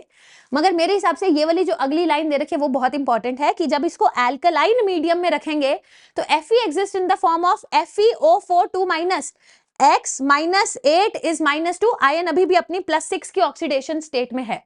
मतलब Fe2O3 को बेस में डालोगे, एल्कलाइन मीडियम में डालोगे, वो किस में कन्वर्ट हो जाएगा, FeO4 2-। मगर आयन अपनी +6 में चला तो गया, आयन की 234 और 6 टेबल थी, है ना, 234 और 6 में आयन एग्जिस्ट कर सकता था। बट अगेन FeO4 2- बहुत ज्यादा स्टेबल नहीं है, वो फर्दर टूट जाएगा, वो किस में कन्वर्ट हो जाएगा, Fe2O3 और O2 में। तो कई बार ऐसा देखा गया है कि यही एनसीईआरटी की छोटी छोटी लाइंस से उठा करके सवाल पूछा जाता है कि Fe2O3 exist, but as soon as you put it in aqueous medium it will form a compound A जिसका फॉर्मूला होगा FeO4 2- which further dissociate to form Fe2O3 and O2। बस ये स्टेटमेंट सही है, आ गया सवाल। ठीक है, जैसे देखो हमारे पास एक और चीज है एनसीईआरटी में, वो कहता है कि बहुत सारे हमारे जो ट्रांजिशन मेटल्स होते हैं उनके ऑक्सो कैटायन एग्जिस्ट करते हैं, कि जब उनके पास ऑक्सीजन जुड़ती है और वो कैटायनिक फॉर्म में आ जाते हैं, जैसे VO2 पॉजिटिव है, VO पे 2 पॉजिटिव है। अब ध्यान से देखो, VO पे 2 पॉजिटिव में X -2 इज +2, वेनेडियम पे +4 का चार्ज आ गया, TiO2 पॉजिटिव है। तो हमारे जितने भी ट्रांजिशन मेटल्स हैं इनको आप अलग अलग ऑक्सीडेशन स्टेट में लेकर जा सकते हैं with respect to fluorine and oxygen, because ये दो इतने इलेक्ट्रोनेगेटिव एटम है कि सामने वाले की औकात दिखा देते हैं। चमक गया, सबको अच्छे से क्लियर है? Now there is a table given in NCERT and that table is related to the formation of colored ion। आपको मैं बता देती हूँ, और इसका जो पूरा रीजन है वो आप सीखते हैं कोऑर्डिनेशन केमिस्ट्री में। आपको पता है ना, हमारे जो 5 डी ऑर्बिटल्स होते हैं वो डीजेनरेट नहीं होते हैं, मतलब शुरू में डीजेनरेट होते हैं, बट लिगेंड की प्रेजेंस में उनकी डीजेनरेसी टूट जाती है, वो T2G और EG में कन्वर्ट हो जाते हैं, राइट। अब मान लो there is an one unpaired electron here, वो थोड़ी सी एनर्जी एब्जॉर्ब करके ऊपर चला जाएगा, बट हायर एनर्जी स्टेट में वो स्टेबल नहीं है, वो it wants to come back in the ground state, जिसकी वजह से DD ट्रांजिशन, इसको हम क्या बोलते हैं कि जो इलेक्ट्रॉन है वो DD ऑर्बिटल में D से D में जा रहा है, और इसी DD इलेक्ट्रॉनिक ट्रांजिशन की वजह से आपके कंपाउंड के अंदर कलर आ रहा है, राइट। अब डी मतलब कोऑर्डिनेशन में हम सीखते हैं कि कलर क्यों आ रहा है, कौन सा कलर आएगा, वो सब कोऑर्डिनेशन में लॉजिक समझाऊंगी। अभी जो समझना है वो है, you need to remember the colours which will be shown by the metal ions. इसका शॉर्टकट सीखो, बहुत अच्छा है।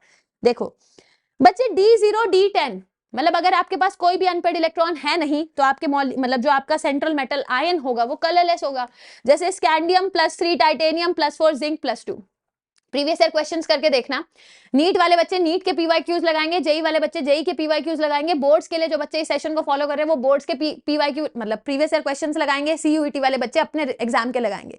वहां पे ये क्वेश्चंस बड़े आते हैं, 7-8 आयंस दे रखे होते हैं और इनमें से पूछा जाता है, बताओ how many of the following ions will be coloured, how many of the following ions will be blue in color, how many of the following ions will be colorless। तो अगर आपके मेटल आयन में कोई unpaired electron है ही नहीं तो they will be colourless. आगे देखो बच्चे, D1 और D9 टोटल करना, 1 और 9 10, तो D1 और D9 वाले ब्लू कलर के होते हैं, जैसे वेनेडियम +4, कॉपर +2 ब्लू कलर का होता है। एक एक्सेप्शन है हमारा टाइटेनियम +3 जो कि पर्पल कलर का होता है, बहुत बार प्रीवियस ईयर क्वेश्चन में पूछा हुआ है। टाइटेनियम +3 में एक अनपेयर्ड इलेक्ट्रॉन है, ये पर्पल कलर का होता है, होना ब्लू चाहिए था but it shows purple in colour. आगे D2 और D8 टोटल कर दो, 2 + 8 10, ये ग्रीन कलर के होते हैं। 1 और 9 कौन से थे, ब्लू कलर के, और 2 और 8 कौन से कलर के होते हैं, ग्रीन कलर के। एग्जांपल्स लिख रखे हैं मैंने, वेनेडियम +3, निकल +2।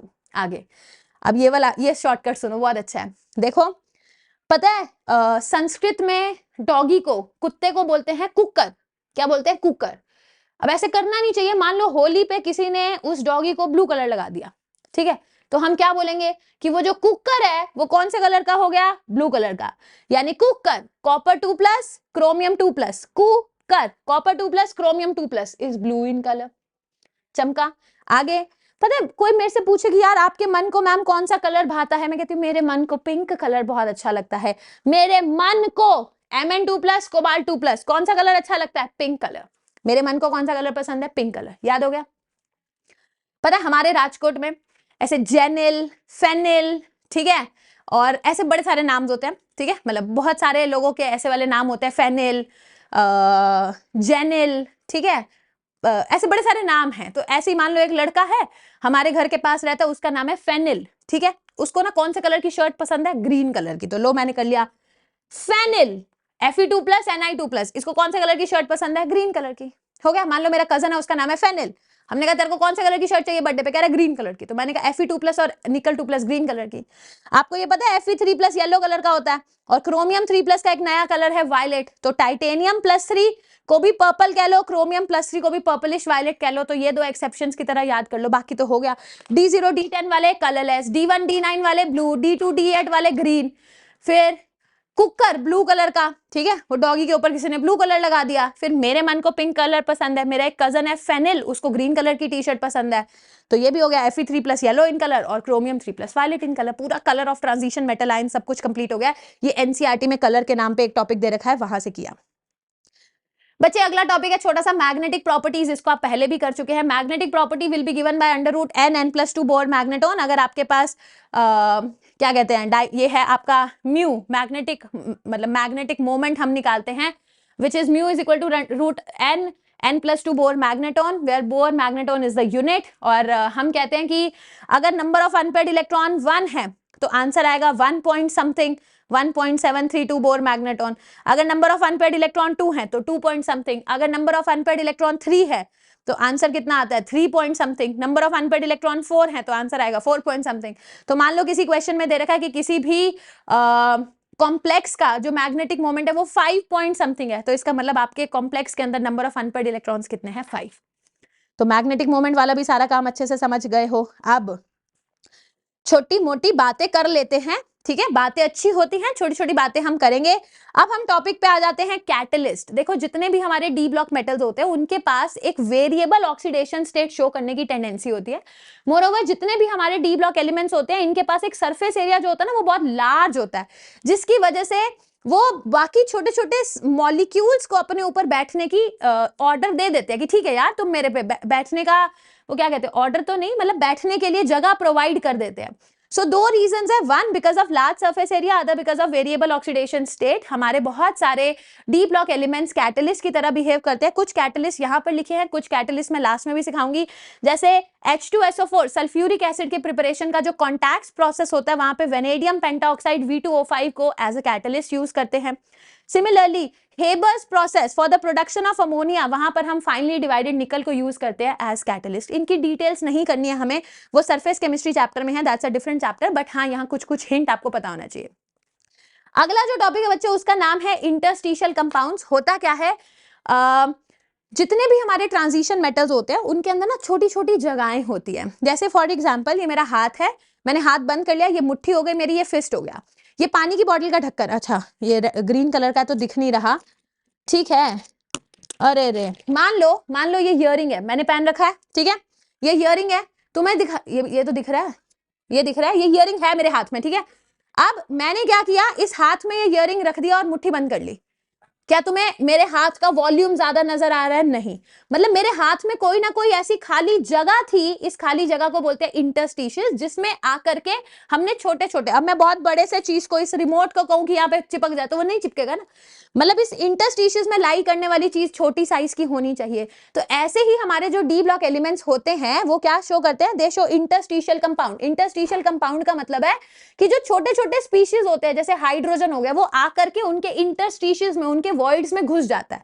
तो जितने भी हमारे इंटरस्टिशियल कंपाउंड्स बनते हैं बच्चे, ये नॉन स्टोशियोमेट्रिक होते हैं, मतलब इनकी स्टोशियोमेट्री फिक्स नहीं होती है, जैसे फॉर्मूला फिक्स नहीं होता, जैसे जैसे होता है ना Fe2O3, Fe3O4, FeO, ये फॉर्मूला फिक्स है।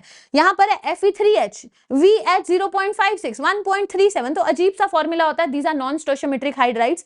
अब नॉन स्टोशियोमेट्रिक कंपाउंड्स की कुछ कई बार बातें भी इन्होंने असर्शन रीजंस में पूछी है। इनका मेल्टिंग पॉइंट बहुत हाई होता है, क्योंकि जो खाली जगहें थी उनके अंदर एटम्स जाके घुस गए तो डेंसिटी बढ़ने लग गई। ये बहुत ज्यादा हार्ड होते हैं, ये केमिकली इनर्ट होते हैं, बट ये अच्छे मेटेलिक कंडक्टर्स होते हैं, दे आर गुड कंडक्टर्स। सो इनके कुछ कुछ कैरेक्टरिस्टिक्स आपको पता होने चाहिए। मेल्टिंग पॉइंट हाई है, वो हार्ड है, केमिकली इनर्ट होते हैं, बट दीज आर मेटेलिक, मतलब these are conductive in nature. समझ गया? अब अगला छोटू सा टॉपिक है, again given in NCERT, it is related to alloy formation. आपको पता है कि दो मेटल्स जिनका रेडियस आपस में 15% की रेंज में आता है, जिनका metallic radius less than equal to 15% की रेंज में आता है, वो दो मेटल्स भी हो सकते हैं, मेटल प्लस नॉन मेटल भी हो सकता है, दो मेटल और एक नॉन मेटल भी हो सकता है, वो आपस में मिक्स हो जाते हैं। तो हम क्या करते हैं, जैसे मान लो मेरे पास कॉपर है और मेरे पास जिंक है, इनके रेडियस में बहुत ज्यादा फर्क नहीं है, तो हम कॉपर को मेल्ट करते हैं, हम जिंक को मेल्ट करते हैं, दोनों मोल्टन स्टेट में आ गए, फिर हम उनको मिक्स कर देते हैं और अब हम उनको अलाउ कर देते हैं कि तुम फ्रीज हो जाओ। जब वो फ्रीज होते हैं ना, कॉपर जिंक की जगह में, जिंक कॉपर की जगह में घुस जाता है एंड हमारे पास अलॉय बन जाता है। जो अलॉयज बनते हैं वो बच्चे हार्ड होते हैं, इनका मेल्टिंग पॉइंट हाई होता है और हम जिस हिसाब से प्रॉपर्टीज देना चाहते हैं उस हिसाब से हम अलॉय बनाते हैं। दो अलॉयज के नाम आपको याद रखने हैं, एक है brass, brass is copper and zinc, और एक है bronze which is copper and tin. Repeat previous year questions है, इनमें गलती नहीं करनी है, दोनों के अंदर ही कॉपर है, ब्रास और ब्रोंज। कॉपर है, ब्रास के अंदर जिंक है और ब्रॉन्ज के अंदर क्या है, टिन। इसको तो क्या ही मैं तुक्के से याद करवाऊं, ये तो आपने बचपन में पढ़ ही रखा है। डन। सो बच्चे जितना मैंने अब तक आपको कराया, these were all the general characteristics of D block elements. जो हमारे डी ब्लॉक एलिमेंट्स का एनसीईआरटी का आई थिंक 28-29 पन्ने थे एनसीईआरटी में, जिसमें 17-18 पन्नों में ये सब दे रखा था। अब जो बाकी के 7-8-10 पन्ने बचे हैं उसमें हमारे पास कुछ डी ब्लॉक एलिमेंट्स के कंपाउंड हैं, K2Cr2O7 है, KMnO4 है, और उसके बाद हम एफ ब्लॉक एलिमेंट्स की बात करेंगे। सो अगला फोकस हमारा है ऑन द कंपाउंड्स। बट मैं आपको बता रही हूँ, जितनी मेहनत आपने शुरू से अब करी है ना, वो ज्यादा मेहनत थी, अब उतना काम आपको नहीं करना पड़ेगा, एवरीथिंग इज ईजी।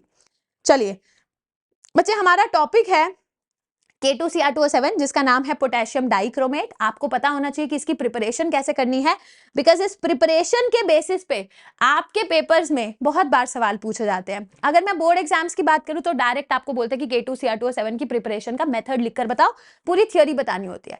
और यही अगर मैं जेईई या नीट एग्जाम की बात करूं और अगर अच्छा एग्जाम बनाया है तो वो ऐसे लिखते हैं, compound A when mixed with Na2CO3 in the presence of B will give Na2CrO4। जिसको पानी में डालने से दो हमने सेपरेशन करी, वो पूरा पैराग्राफ बना के क्वेश्चन पूछेगा तो क्वेश्चन दिखने में कॉम्प्लिकेटेड हो जाता है। इवन जेईई एडवांस के सवाल इस प्रिपरेशन से बहुत बार पूछे गए हैं, तो ध्यान से समझते हैं बच्चे। हमें क्या बनाना है, हमें बनाना है K2Cr2O7, और K2Cr2O7 को बनाने के लिए हम एक और यूज करते हैं जिसका नाम है क्रोमाइट। क्रोमाइट का फॉर्मूला है FeCr2O4, जिसको हम FeO.Cr2O3 से भी याद रख सकते हैं। FeCr2O4 जिसको मैं तोड़ करके FeO और Cr2O3 का कॉम्बिनेशन याद कर सकती हूँ। इसके अंदर हमने सबसे पहले Na2CO3 डाला और हमने इसकी ऑक्सीडेशन करने के लिए ऑक्सीजन डाला, हवा डाली और फ्यूज किया। फ्यूज करने का मतलब होता है बहुत हाई टेम्परेचर पर जाके इसको मेल्ट किया। तो होता क्या है, हमारे पास ये जो सोडियम था ये CrO4 के साथ चला जाएगा, क्या बनाएगा, Na2CrO4। क्या बनाएगा, Na2CrO4। अब Na2CrO4 के साथ जो हमारा आयन था वो ऑक्सीजन के साथ चला जाएगा, क्या बनाएगा, Fe2O3, और साथ में क्या बन गया, CO2। ये जो Na2CrO4 हमारा बना, हम इसको पानी में डालते हैं, तो पानी में डालने से मतलब पूरा Na2CrO4 नहीं, ये सारे के सबको आपने पानी में डाला। जब आपने पानी में डाला तो CO2 उड़ गई। ओके मैम, हमारी CO2 उड़ गई। अब ये जो Fe2O3 है वो रेसिड्यू की फॉर्म में रह जाएगा, दिखाई दे रहा है, रेसिड्यू की फॉर्म में Fe2O3 रह गया। और ये जो Na2CrO4 है ये फिल्ट्रेट की फॉर्म में नीचे आ गया और जो सॉल्यूशन है वो हमारा येलो कलर का हो गया। ठीक है, अब इसके अंदर हम थोड़ा सा H2SO4 डालते हैं, मीडियम एसिडिक करते हैं, ये कन्वर्ट हो जाता है ऑरेंज कलर में Na2Cr2O7, और इसको क्रिस्टलाइज करोगे, इट एग्जिस्ट एज Na2Cr2O7.2H2। अब प्रॉब्लम क्या होती है, ये जो Na2Cr2O7 है ना, ये होता है हाइग्रोस्कोपिक। क्या होता है ये, हाइग्रोस्कोपिक। हाइग्रोस्कोपिक मतलब ये पानी को, मॉइस्चर को एब्जॉर्ब कर लेता है। जैसे आपने कभी देखा होगा जब लैब्स में सॉल्ट एनालिसिस कराई जाती है, जिस पन्ने पे तुम्हें जिस पेपर पे तुम्हें सॉल्ट दिया जाता है, कई बार वो पन्ना गीला गीला हो जाता है। जैसे बारिशों के टाइम में तुम देखोगे ऐसा लगता है कि नमक ने पानी चूस लिया है, वो चिपचिपा गीला गीला सा हो गया। तो that is what is known as hygroscopic. तो हम क्या करते हैं, इसको फिर मैं क्वालिटेटिव एनालिसिस में बहुत अच्छे से यूज नहीं कर सकूंगी, क्योंकि डब्बे में भर के रखूंगी, डब्बा ही गिलपिला सा हो जाएगा। तो हम इसमें पोटेशियम क्लोराइड डाल देते हैं और वो कन्वर्ट हो जाता है K2Cr2O7 में। K2Cr2O7 नॉन हाइग्रोस्कोपिक होता है, जिसको हम प्राइमरी स्टैंडर्ड के तौर पर वॉल्यूमेट्रिक एनालिसिस में यूज कर सकते हैं। आंखें बंद करके सोचो K2Cr2O7 कैसे बना। हमने क्रोमाइट और ली which is FeCr2O4 which is FeO.Cr2O3 जिसको क्रोमाइट बोलते हैं। Na2CO3 डाला, पहले क्या बन गया Na2CrO4, फ्यूज किया विद ऑक्सीजन, ऑक्सीडेशन कराई, Na2CrO4 बना, Fe2O3 सेटल डाउन हो गया, CO2 हवा में उड़ गया। Na2CrO4 का एक्वा सॉल्यूशन येलो कलर का था, एसिड डालोगे Na2Cr2O7 बन जाएगा। हाइग्रोस्कोपिक होने की वजह से पोटेशियम के साथ रिप्लेस कर दिया, क्या बन गया K2Cr2O7।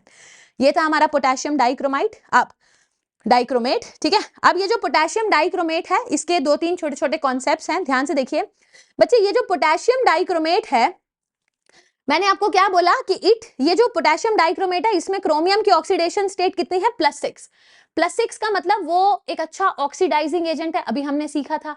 तो वो खुद की रिडक्शन कराएगा, दूसरे की ऑक्सीडेशन कराएगा। रिडॉक्स में आपने हाफ सेल रिएक्शन सीखी थी, विच इज Cr2O7 2- +14H positive +6 electron to form 2 Cr3 positive +7 water. So this is the half reaction of Cr2O7 2-, जहां पर Cr2O7 2- खुद की रिडक्शन करा रहा है और सामने वाले की oxidation, and hence it is acting as an oxidising agent. अब अगर मैं CrO4 2- की बात करूं बच्चे, ये टेट्राहेड्रल स्ट्रक्चर की फॉर्म में एग्जिस्ट करेगा, समथिंग लाइक दिस। ये जो CrO4 2- है, this is yellow in colour. कौन सा है? येलो कलर में। अगर इसमें तुमने थोड़ा सा मीडियम एसिडिक डाला तो वो डाइक्रोमेट बना लेगा, it will exist as Cr2O7 2- which is orange in colour. ये जो डाइक्रोमेट है इसका स्ट्रक्चर कुछ इस तरीके से होता है, ध्यान से सुनेंगे मेरी बात को। यहां पर ऑक्सीजन के पास 2 लोन पेयर हैं, ऑक्सीजन की हाइब्रिडाइजेशन sp3 है, बट इस ऑक्सीजन पे बहुत बड़े बड़े बल्कि ग्रुप्स लगे हुए हैं। तो जो बॉन्ड एंगल होना चाहिए था वो लगभग 104 के आजू बाजू होना चाहिए था, बट बॉन्ड एंगल खुल जाता है and it exceeds even 120 degree से भी ज्यादा होके 126 डिग्री पे आके रुकता है, बिकॉज ऑक्सीजन पे 2 बहुत बल्कि क्रोमियम मतलब CrO3 तुमने 2 ग्रुप्स लगा दिए विच आर वेरी बल्कि, ठीक है।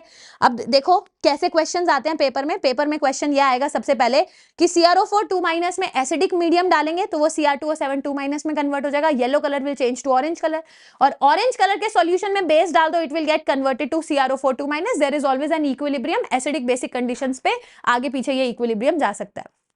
ध्यान से बच्चे, दोनों ही केसेस में क्रोमियम की ऑक्सीडेशन स्टेट है +6 और क्रोमियम की इलेक्ट्रॉनिक कॉन्फ़िगरेशन थी 3d5 4s1। तो पूरे के पूरे इलेक्ट्रॉन्स चले गए, मतलब there are no unpaired electrons. अगर अनपेयर्ड इलेक्ट्रॉन है ही नहीं तो आप ये नहीं बोलेंगे that the colour is because of dd transition, no. थोड़ा सा वेट करिए, कोऑर्डिनेशन केमिस्ट्री में मैं आपको सिखाऊंगी। इन दोनों का ही जो कलर होता है बच्चे, वो ligand to metal charge transfer की वजह से होता है। ये खैर only for JEE and NEET students है, बोर्ड में ये काम नहीं आता। देखिए ये जो लीगेंड है वो अपना इलेक्ट्रॉन ट्रांसफर करता है टू क्रोमियम, इसको बोलते हैं LMCT, ligand to metal charge transfer, जिसकी वजह से ऑरेंज और येलो कलर आता है। कई बच्चों को लगता है द कलर ट्रांजिशन मतलब the colour is because of dd transition. dd transition तब होती है जब d में अनपेयर्ड इलेक्ट्रॉन हो, यहाँ d 0 है, there is no concept of dd transition, it is ligand to metal charge transfer, ठीक है। आगे देखिए, Since Cr2O7 2- is a good oxidizing agent, वो I- को I2 में, S2- को सल्फर में, Sn2+ को Sn+4 में कन्वर्ट कर देगा। So it's a good oxidising agent, acidic medium में ये काम करता है। ये था हमारा K2Cr2O7 का पूरा डिस्कशन।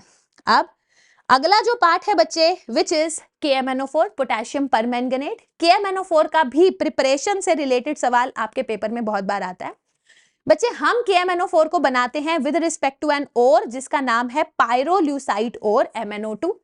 हम MnO2 में KOH डालते हैं, ऑक्सीजन डालते हैं, वैसे जैसे वहां पर डाला था ना Na2CO3 और O2, ऐसे ही यहाँ KOH और ऑक्सीजन डाल के फ्यूज करते हैं।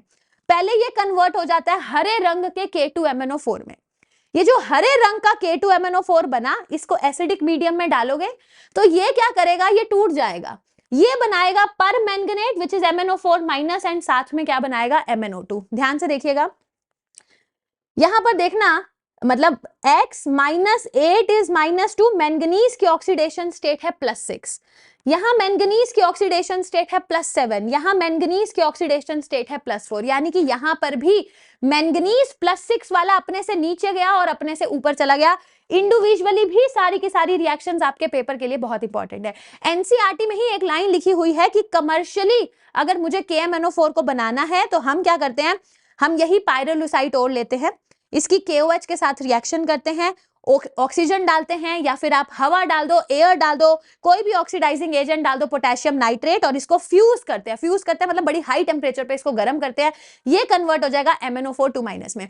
एक बार आपने MnO4 2- ले लिया, अब आप उसकी इलेक्ट्रोलिटिक ऑक्सीडेशन करते हैं और आपके पास क्या बनेगा, MnO4-। Both the two things you have to remember. दोबारा रिपीट कर देती हूँ, आपने और लिया MnO2 पायरोल्यूसाइट और, उसमें KOH डाला, ऑक्सीजन डाला, फ्यूज किया, क्या बनेगा, K2MnO4। अब इस K2MnO4 में जब आप एसिडिक मीडियम डालेंगे ये डिस्प्रोपोर्शनेट हो जाएगा, ऊपर जाएगा, नीचे जाएगा, KMnO4 और MnO2 बनाएगा। That's it.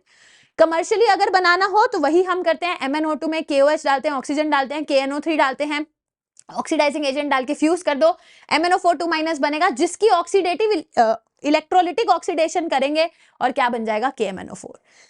अब ये जो KMnO4 है और MnO4 2- है बच्चे, KMnO4 पर्पल कलर का होता है, ये KMnO4 का स्ट्रक्चर है, एक मैंगनीज टेट्राहेड्रली बॉन्डेड है 4 ऑक्सीजन से। अब यहां पर देखेंगे मैंगनीज की ऑक्सीडेशन स्टेट है +7, मतलब इट इज D0। D0 आने का मतलब यहां पर अगेन कोई DD ट्रांजिशन नहीं बोलेगा। ये जो पर्पल कलर होता है this is because of ligand to metal charge transfer, LMCT, जिसकी डिटेल कोऑर्डिनेशन में आपको पढ़ाई जाती है। मगर अगर मैं MnO4 2- की बात करूं, ये हरे रंग का होता है, यहां पर मैंगनीज अपने +6 में है, यानी कि अभी भी there is 1 unpaired electron in the d orbital, तो ये जो हरे कलर है उसका रीजन होता है DD ट्रांजिशन। केवल MnO4 2- में the reason is DD transition, बाकी सभी में जो रीजन था वो क्या था, LMCT, ligand to metal charge transfer. अच्छा, जैसे मैंने अभी आपको बोला कि K2Cr2O7 जो है it behaves as an oxidising agent in acidic medium, जबकि जो KMnO4 है वो अलग अलग मीडियम्स में भी ऑक्सीडाइजिंग एजेंट की तरह बिहेव कर सकता है, जिसके लिए शॉर्टकट है बच्चे बैन 153, एक नंबर है 153, उसको बैन कर दो।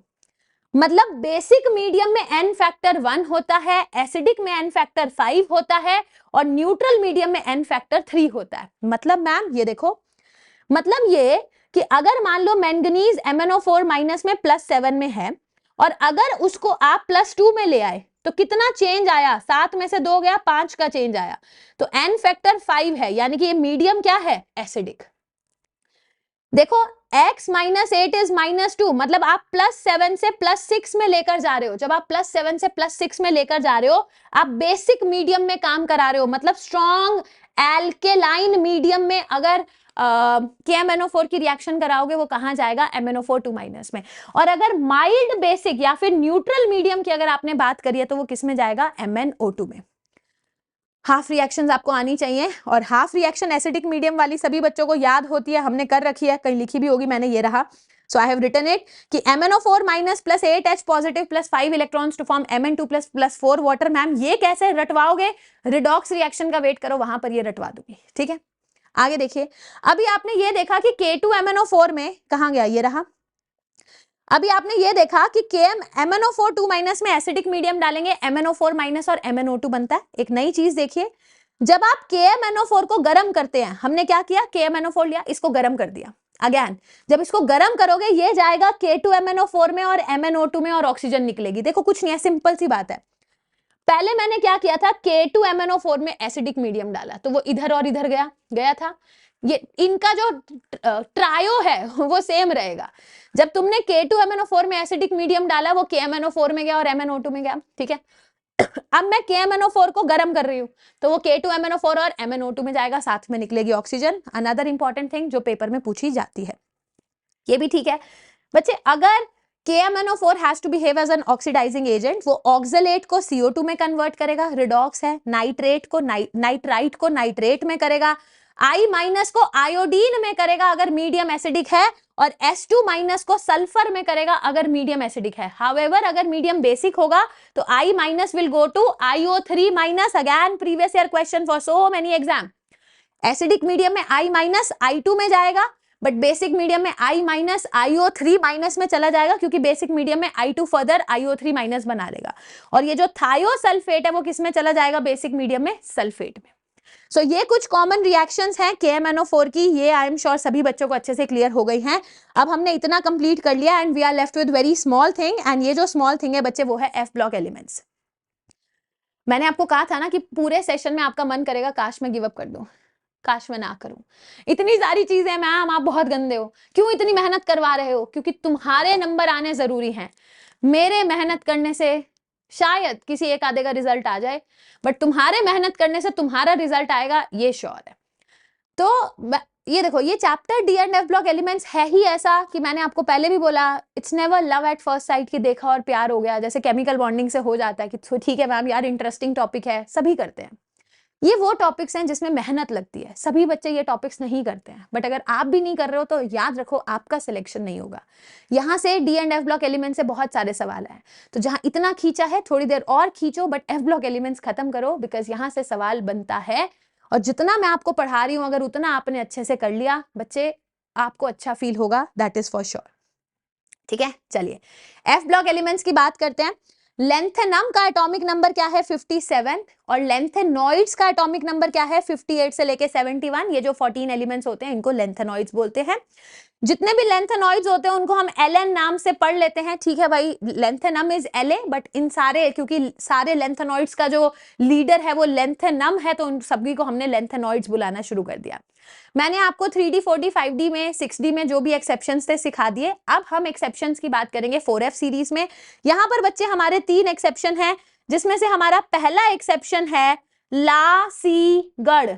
लासीगढ़ मतलब मैं अगर गुजराती तरीके से बताऊं तो देखो, मेरी सासू माँ कहती है कि लाओ, ठीक है, गुड़ से सीरा बनाए। हमारे यहाँ पे हलवे को बोलते हैं सीरा। तो जब भी मतलब मान लो कुछ अच्छा होता है ना हमारे घर में, तो मम्मी कहती है कि चलो लाओ गुड़ से सीरा बनाते हैं। हम लोग यहाँ हलवे में ना चीनी नहीं डालते हैं, ठीक है, गुड़ से बनाते हैं कि चलो वो थोड़ा और हेल्दी बने।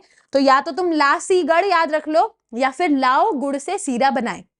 इनके अलावा और कोई इलेक्ट्रॉनिक कॉन्फ़िगरेशन लिखकर देखने की जरूरत नहीं है, जो तुम सोचोगे वही आएगी। देखो, लेंथेनम होना क्या चाहिए, लेंथेनम होना चाहिए जिनॉन 4f1 6s2, एक इलेक्ट्रॉन का घपला कर दो। यहां पर 4f में इलेक्ट्रॉन ना जाकर के कहां जाएगा 5d में, तो है क्या 5d1 6s2। सीरियम होना क्या चाहिए 4f2 6s2, मगर एक इलेक्ट्रॉन का घपला कर दो, क्या होगा 4f1 5d1 6s2। चमक रहा है। गैडोलीनियम होना क्या चाहिए 4f8 6s2, एक इलेक्ट्रॉन का घपला कर दो, क्या होगा 4f7 5d1 6s2। बात खत्म। ठीक है, कुछ नहीं था, बस लासीगढ़ और हर एक में केवल एक एक इलेक्ट्रॉन का तुमने घपला करना है, काम तुम्हारा बन जाएगा। आगे देखो, अच्छा पूरी ट्रेंड तो मैंने तुम्हें याद करा ही दी है। सिर पर नाड़ी पिमसिम के यूं गड़ी, तब दिए होंगे इंजीनियर तुमने यंग भास्कर के लुटेरे। सिर पर नाड़ी पिमसिम के यूं गड़ी, तब दिए होंगे इंजीनियर तुमने यंग भास्कर के लुटेरे। ये वाला टॉपिक भी मैं थोड़ी देर पहले करा चुकी हूं। आपको मैंने बोला था जो जिरकोनियम और हेफनियम है, पता है इनका साइज ऑलमोस्ट सेम होता है। एक का 159 पिकोमीटर, एक का 160 पिकोमीटर, और इन दोनों का साइज सेम होने का रीजन वही है जिसको हम लेंथेनॉइड कॉन्ट्रैक्शन बोलते हैं, which is because of poor shielding of 4f and 5f electron. The outermost electron is not shielded by the nuclear charge and hence the nucleus is able to attract the outermost electron more closely, जिसकी वजह से size घट जाता है। चलिए, अब होता क्या है, अगर मैंने ये सारे उठा लिए ना, मतलब लेंथेनम भी लगा लो, सिर पर नाड़ी पिमसिम के यूं गड़ी, तब दिए होंगे इंजीनियर तुमने यंग भास्कर के लुटेरे। जैसे जैसे बच्चे आप लेफ्ट से राइट जाओगे, आपके 4f इलेक्ट्रॉन्स बढ़ते चले जाएंगे। They are poor shielders of nuclear charge, जिसकी वजह से इफेक्टिव न्यूक्लियर चार्ज तेजी से बढ़ेगा, जिसकी वजह से साइज घटना चाहिए। साइज घटता है, बट एक एक्सेप्शन है, यूरोपियम का साइज ज्यादा होता है। खैर इसके डिटेल्स में आपको नहीं जाना, वो आप छोड़ सकते हैं, वो हम कभी बाद में, अगर किसी को डिटेल में देखना है तो जेई ब्रीफ की वीडियो में I have discuss the detail, वहां से आप देख सकते हैं। बाकी एज ऑफ नाउ जिस हिसाब से ये क्वेश्चंस पूछे गए हैं वो बस इतना ही है कि यूरोपियम को उठाकर आप आगे रख देंगे, उसके बाद बिल्कुल नॉर्मल ट्रेंड चलाएंगे, लेंथेनम, फिर सिर पर नाड़ी पिमसिम के यूं गड़ी, तब दिए होंगे इंजीनियर तुमने यंग भास्कर के लुटेरे। बस यूरोपियम का साइज एक्सेप्शनली लार्ज होता है। It is basically because of the metal metal attraction, यहाँ पर कम होती है, 2 इलेक्ट्रॉन्स के कॉरेस्पॉन्डिंग होती है, बाकियों में 3 इलेक्ट्रॉन्स के कॉरेस्पॉन्डिंग होती है। खैर क्या बोला मैंने, जिसको डिटेल में जाना हो जेई ब्रीफ की वीडियो में मैंने बता रखा है। ठीक है, आगे देखिए बच्चे। अब अगेन जब आप एनसीईआरटी को रीड करते हैं, once you read the NCERT of D and F block elements, यहाँ एफ ब्लॉक में कुछ ना कुछ पॉइंट्स दे रखे हैं, वो पॉइंट्स को ध्यान से समझेंगे बच्चे। जितने भी हमारे लेंथेनॉइड्स होते हैं ये मोस्ट कॉमनली +3 की ऑक्सीडेशन स्टेट में रहना चाहते हैं। कुछ लेंथेनॉइड +2 और +4 में भी पाए जाते हैं, बट हर लेंथेनॉइड अंदर से चाहता है कि मैं अपनी most common oxidation state, most पसंदीदा ऑक्सीडेशन स्टेट +3 में चला जाऊं, क्योंकि उसी में मैं खुश हूं। जैसे फॉर एग्जाम्पल अगर सीरियम की बात करेंगे, देखना इलेक्ट्रॉनिक कॉन्फ़िगरेशन, सीरियम की electronic configuration if you see it is 4f2 6s2।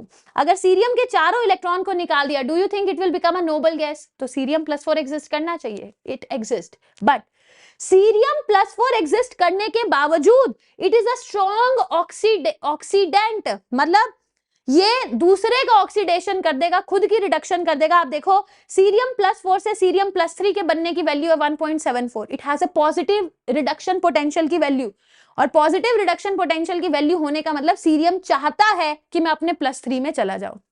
Similarly europium +2, जब आप यूरोपियम को देखेंगे तो यूरोपियम +2 स्टेबल होना चाहिए, बट यूरोपियम फटाफट से अपनी ऑक्सीडेशन कर लेगा because it wants to go to europium +3, it will act as a strong reducing agent. Similarly ytterbium +2, देखो जहां पर भी +2 होगा उसको +3 में भेजो, +4 वाले को +3 में भेजो।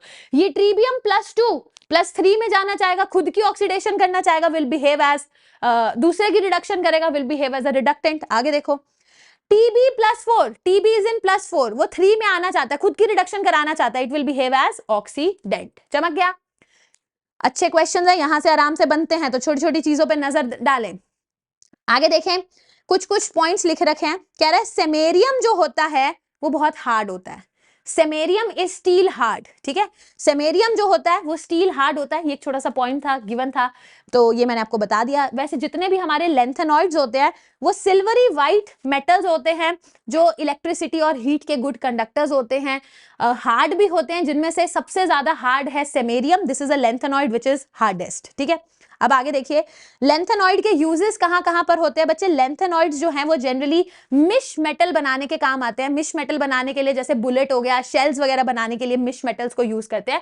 एक बार आपके प्रीवियस ईयर क्वेश्चन में जेई में पूछा गया है कि मिश मेटल की कॉम्पोजिशन क्या है। मिश मेटल के अंदर लगभग 95% लेंथेनॉइड्स होते हैं, यही सिर पर नाड़ी पिमसिम के यू गड़ी, तो ये सारे लेंथेनॉइड्स होते हैं, जिसमें 5% आयरन होता है और कुछ हमारा सल्फर हो गया, कैल्शियम हो गया, कार्बन हो गया, एल्यूमिनियम के कुछ ट्रेसेस पाए जाते हैं। So it's a kind of alloy of lanthanoids and iron and certain metals and non-metals like sulfur, carbon, calcium and aluminium. इसको हम क्या बोलते हैं? मिश मेटल, ठीक है। नाउ दिस डब्बा जो आपको नजर आ रहा है, आई एम श्योर सभी बच्चों ने एनसीईआरटी में डब्बे को देखा है। ये हमारे लेंथेनॉइड्स हैं, एलन के नाम से लिख दिया। जितने भी लेंथेनॉइड्स होते हैं, क्योंकि वो मेटल्स होते हैं, वो एसिड के साथ रिएक्शन करके हाइड्रोजन गैस रिलीज करते हैं। अगर इनकी हैलोजन के साथ रिएक्शन कराओगे, they want to go to their +3 oxidation state, LnX3 बनाएंगे। वाटर के साथ रिएक्शन करोगे, again metals are they are those metals जो पानी के साथ रिएक्शन करके हाइड्रोक्साइड बनाएंगे, जहां मेटल की ऑक्सीडेशन स्टेट है +3, साथ में कौन सी गैस निकलती है? हाइड्रोजन। अगर ऑक्सीजन में बर्न करते हैं तो again metal will go in the +3 oxidation state, will form Ln2O3। Sulphur के साथ गर्म करते हैं, सल्फाइड बनेगा with the formula Ln2S3। Nitrogen के साथ रिएक्शन करते हैं, नाइट्राइड बनेगा लेंथेनम +3 नाइट्रोजन -3, तो LnN लेंथेनम के नाइट्राइड। अब ध्यान से देखिए, जब हम लेंथेनम की कार्बन के साथ रिएक्शन करते हैं तो ये कार्बाइड्स बनाएंगे। अब कई बच्चों को लगता है कि मैम यहाँ पे तो lanthanum X -4 is equal to 0, तो lanthanum should be +4 oxidation state. बच्चे यहाँ पर भी लेंथेनम +3 में ही रहता है, बट यहाँ पर कोई ना कोई एक अनपेड इलेक्ट्रॉन होता है जो C2 को मतलब स्टेबलाइज कर सके, ठीक है। मतलब in all the cases lanthanum की जो ऑक्सीडेशन स्टेट आती है वो +3 ही आती है। क्लियर है? I hope this is done. Now छोटा सा पार्ट बचा है, घबराना नहीं है, एंड दिस छोटा सा part will cover your actinoids. Actinoids क्या होते हैं? हमने एक्टिनॉइड्स में पढ़ रखा है, एक्टिनियम इज 89, 90 से लेके 103 वाले एक्टिनॉइड्स होते हैं। इनका फॉर्मूला मतलब इनका निमोनिक भी सिखा देती हूँ मैं। थापड़ यूनिवर्सिटी में नप्पू गया, अम कम बिके। देखो थापड़ यूनिवर्सिटी में नप्पू गया, अम कम बिके, कैफे में ऐश फरमाते मॉडर्न नंबर के लड़के, ठीक है। थापड़ यूनिवर्सिटी में नप्पू गया, अम कम बिके, कैफे में ऐश फरमाते मॉडर्न नंबर के लड़के। अब इनकी भी इलेक्ट्रॉनिक कॉन्फ़िगरेशन, अगर ये इलेक्ट्रॉनिक कॉन्फ़िगरेशन याद कर ली तो पूरे के पूरे पीरियोडिक टेबल में जितनी भी एक्सेप्शंस इन इलेक्ट्रॉनिक कॉन्फ़िगरेशन है सब आपको याद हो जाएंगी। देखिए यहां पर आपको बस एक चीज याद रखनी है कि जो हमारा ये है, क्या नाम है इसका, थापड़, ये केवल TH जो थोरियम है इसके अंदर 2 इलेक्ट्रॉन की हेराफेरी है, बाकी सभी के अंदर देयर इज जस्ट 1 इलेक्ट्रॉन की हेराफेरी। Thorium thorium thorium thorium thorium thorium thorium thorium, क्या मस्त कलर आया है। इसके अंदर 2 इलेक्ट्रॉन की हेराफेरी है, बाकी सभी के अंदर 1 इलेक्ट्रॉन की हेराफेरी है। हैं कौन कौन से? 6 हैं। विच 6? इनका भी निमोनिक अगर याद करना, देखो ऐसा था नपू कमीना, गाली नहीं दे रही मैं, ऐसे ही निमोनिक है। क्या है? ऐसा था, ये सारे के सारे हैं, बस एक कमीना लास्ट में लेना है। 6 हैं टोटल, 1 2 3 4 5 6। दोबारा देखो, ऐसा था नपू, नप्पू कमीना, पहले वाले 5 और एक बीच में कमीना 6। देखो एक्टिनियम होना चाहिए था 5f1 बट होता क्या है 6d1, 1 इलेक्ट्रॉन की हेराफेरी। थोरियम होना चाहिए था 5f2 मगर थोरियम में 2 इलेक्ट्रॉन की हेराफेरी है क्या 6d2। आगे देखो Pa होना चाहिए था 5f3, 1 इलेक्ट्रॉन की हेराफेरी, तो इट इज 5f2 6s1। ठीक है, यूरेनियम होना चाहिए था 5f4 but it is 5f3 6s2, मतलब 6d2। कोई घबराने की बात नहीं है, 1 इलेक्ट्रॉन की हेराफेरी करो। नेपट्यूनियम होना चाहिए था 5f5 मगर होगा क्या 5f4 6d1।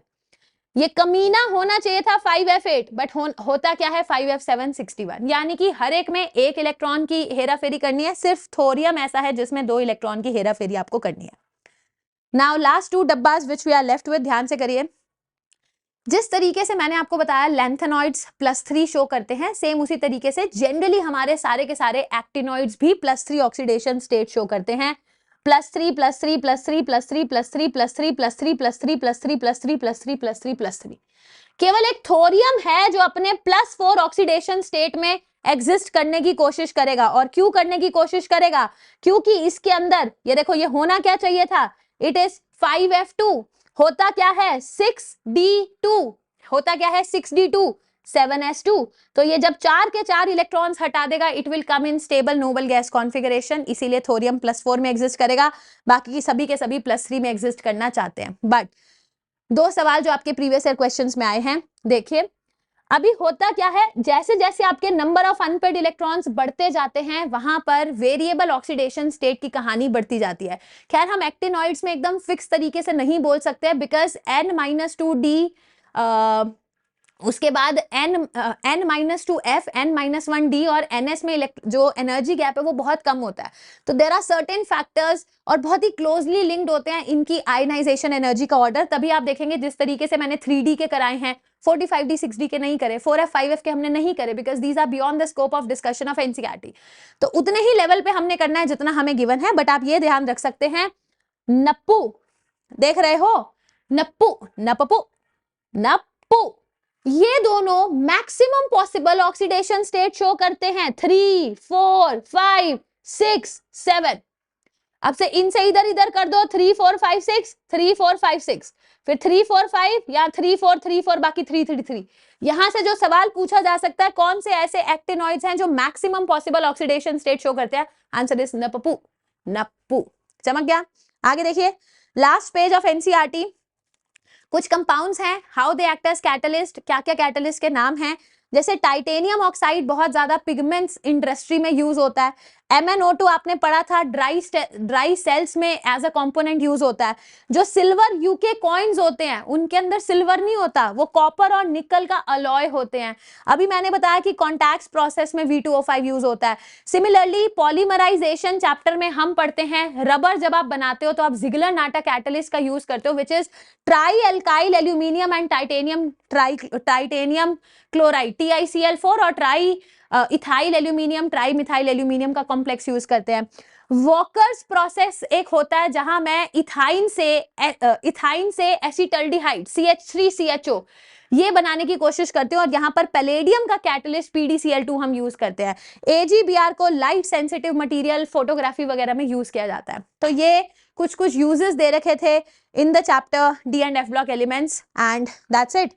ये था हमारा पूरा का पूरा chapter D and F block elements. मैंने पूरी कोशिश करी बच्चे कि थ्रू आउट एनसीईआरटी जितनी भी चीज़ें गिवन हैं, जो भी मोस्ट इंपॉर्टेंट चीज़ें हैं वो मैं सारी आप लोगों के साथ कवर कर सकूं। सो डरना नहीं है किसी भी स्टेज पे। I know this is one of the tough chapter.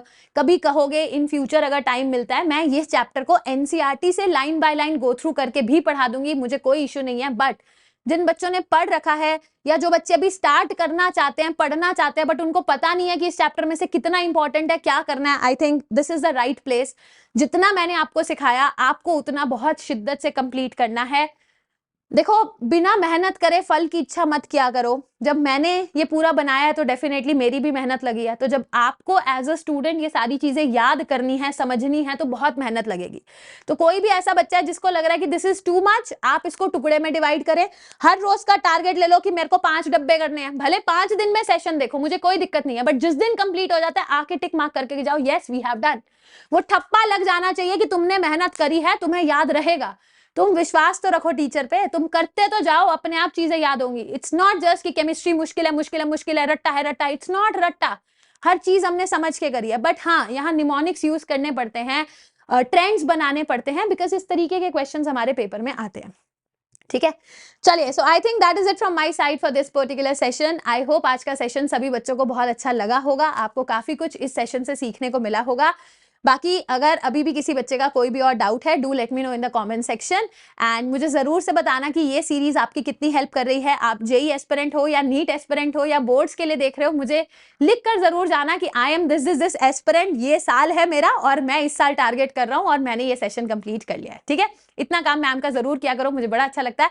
And yes, in case अगर आपको सेशन अच्छा लगा हो तो you should like the session. ठीक है, so that's it from my side. I will be meeting you in the next class. Thank you so much, take care, bye bye.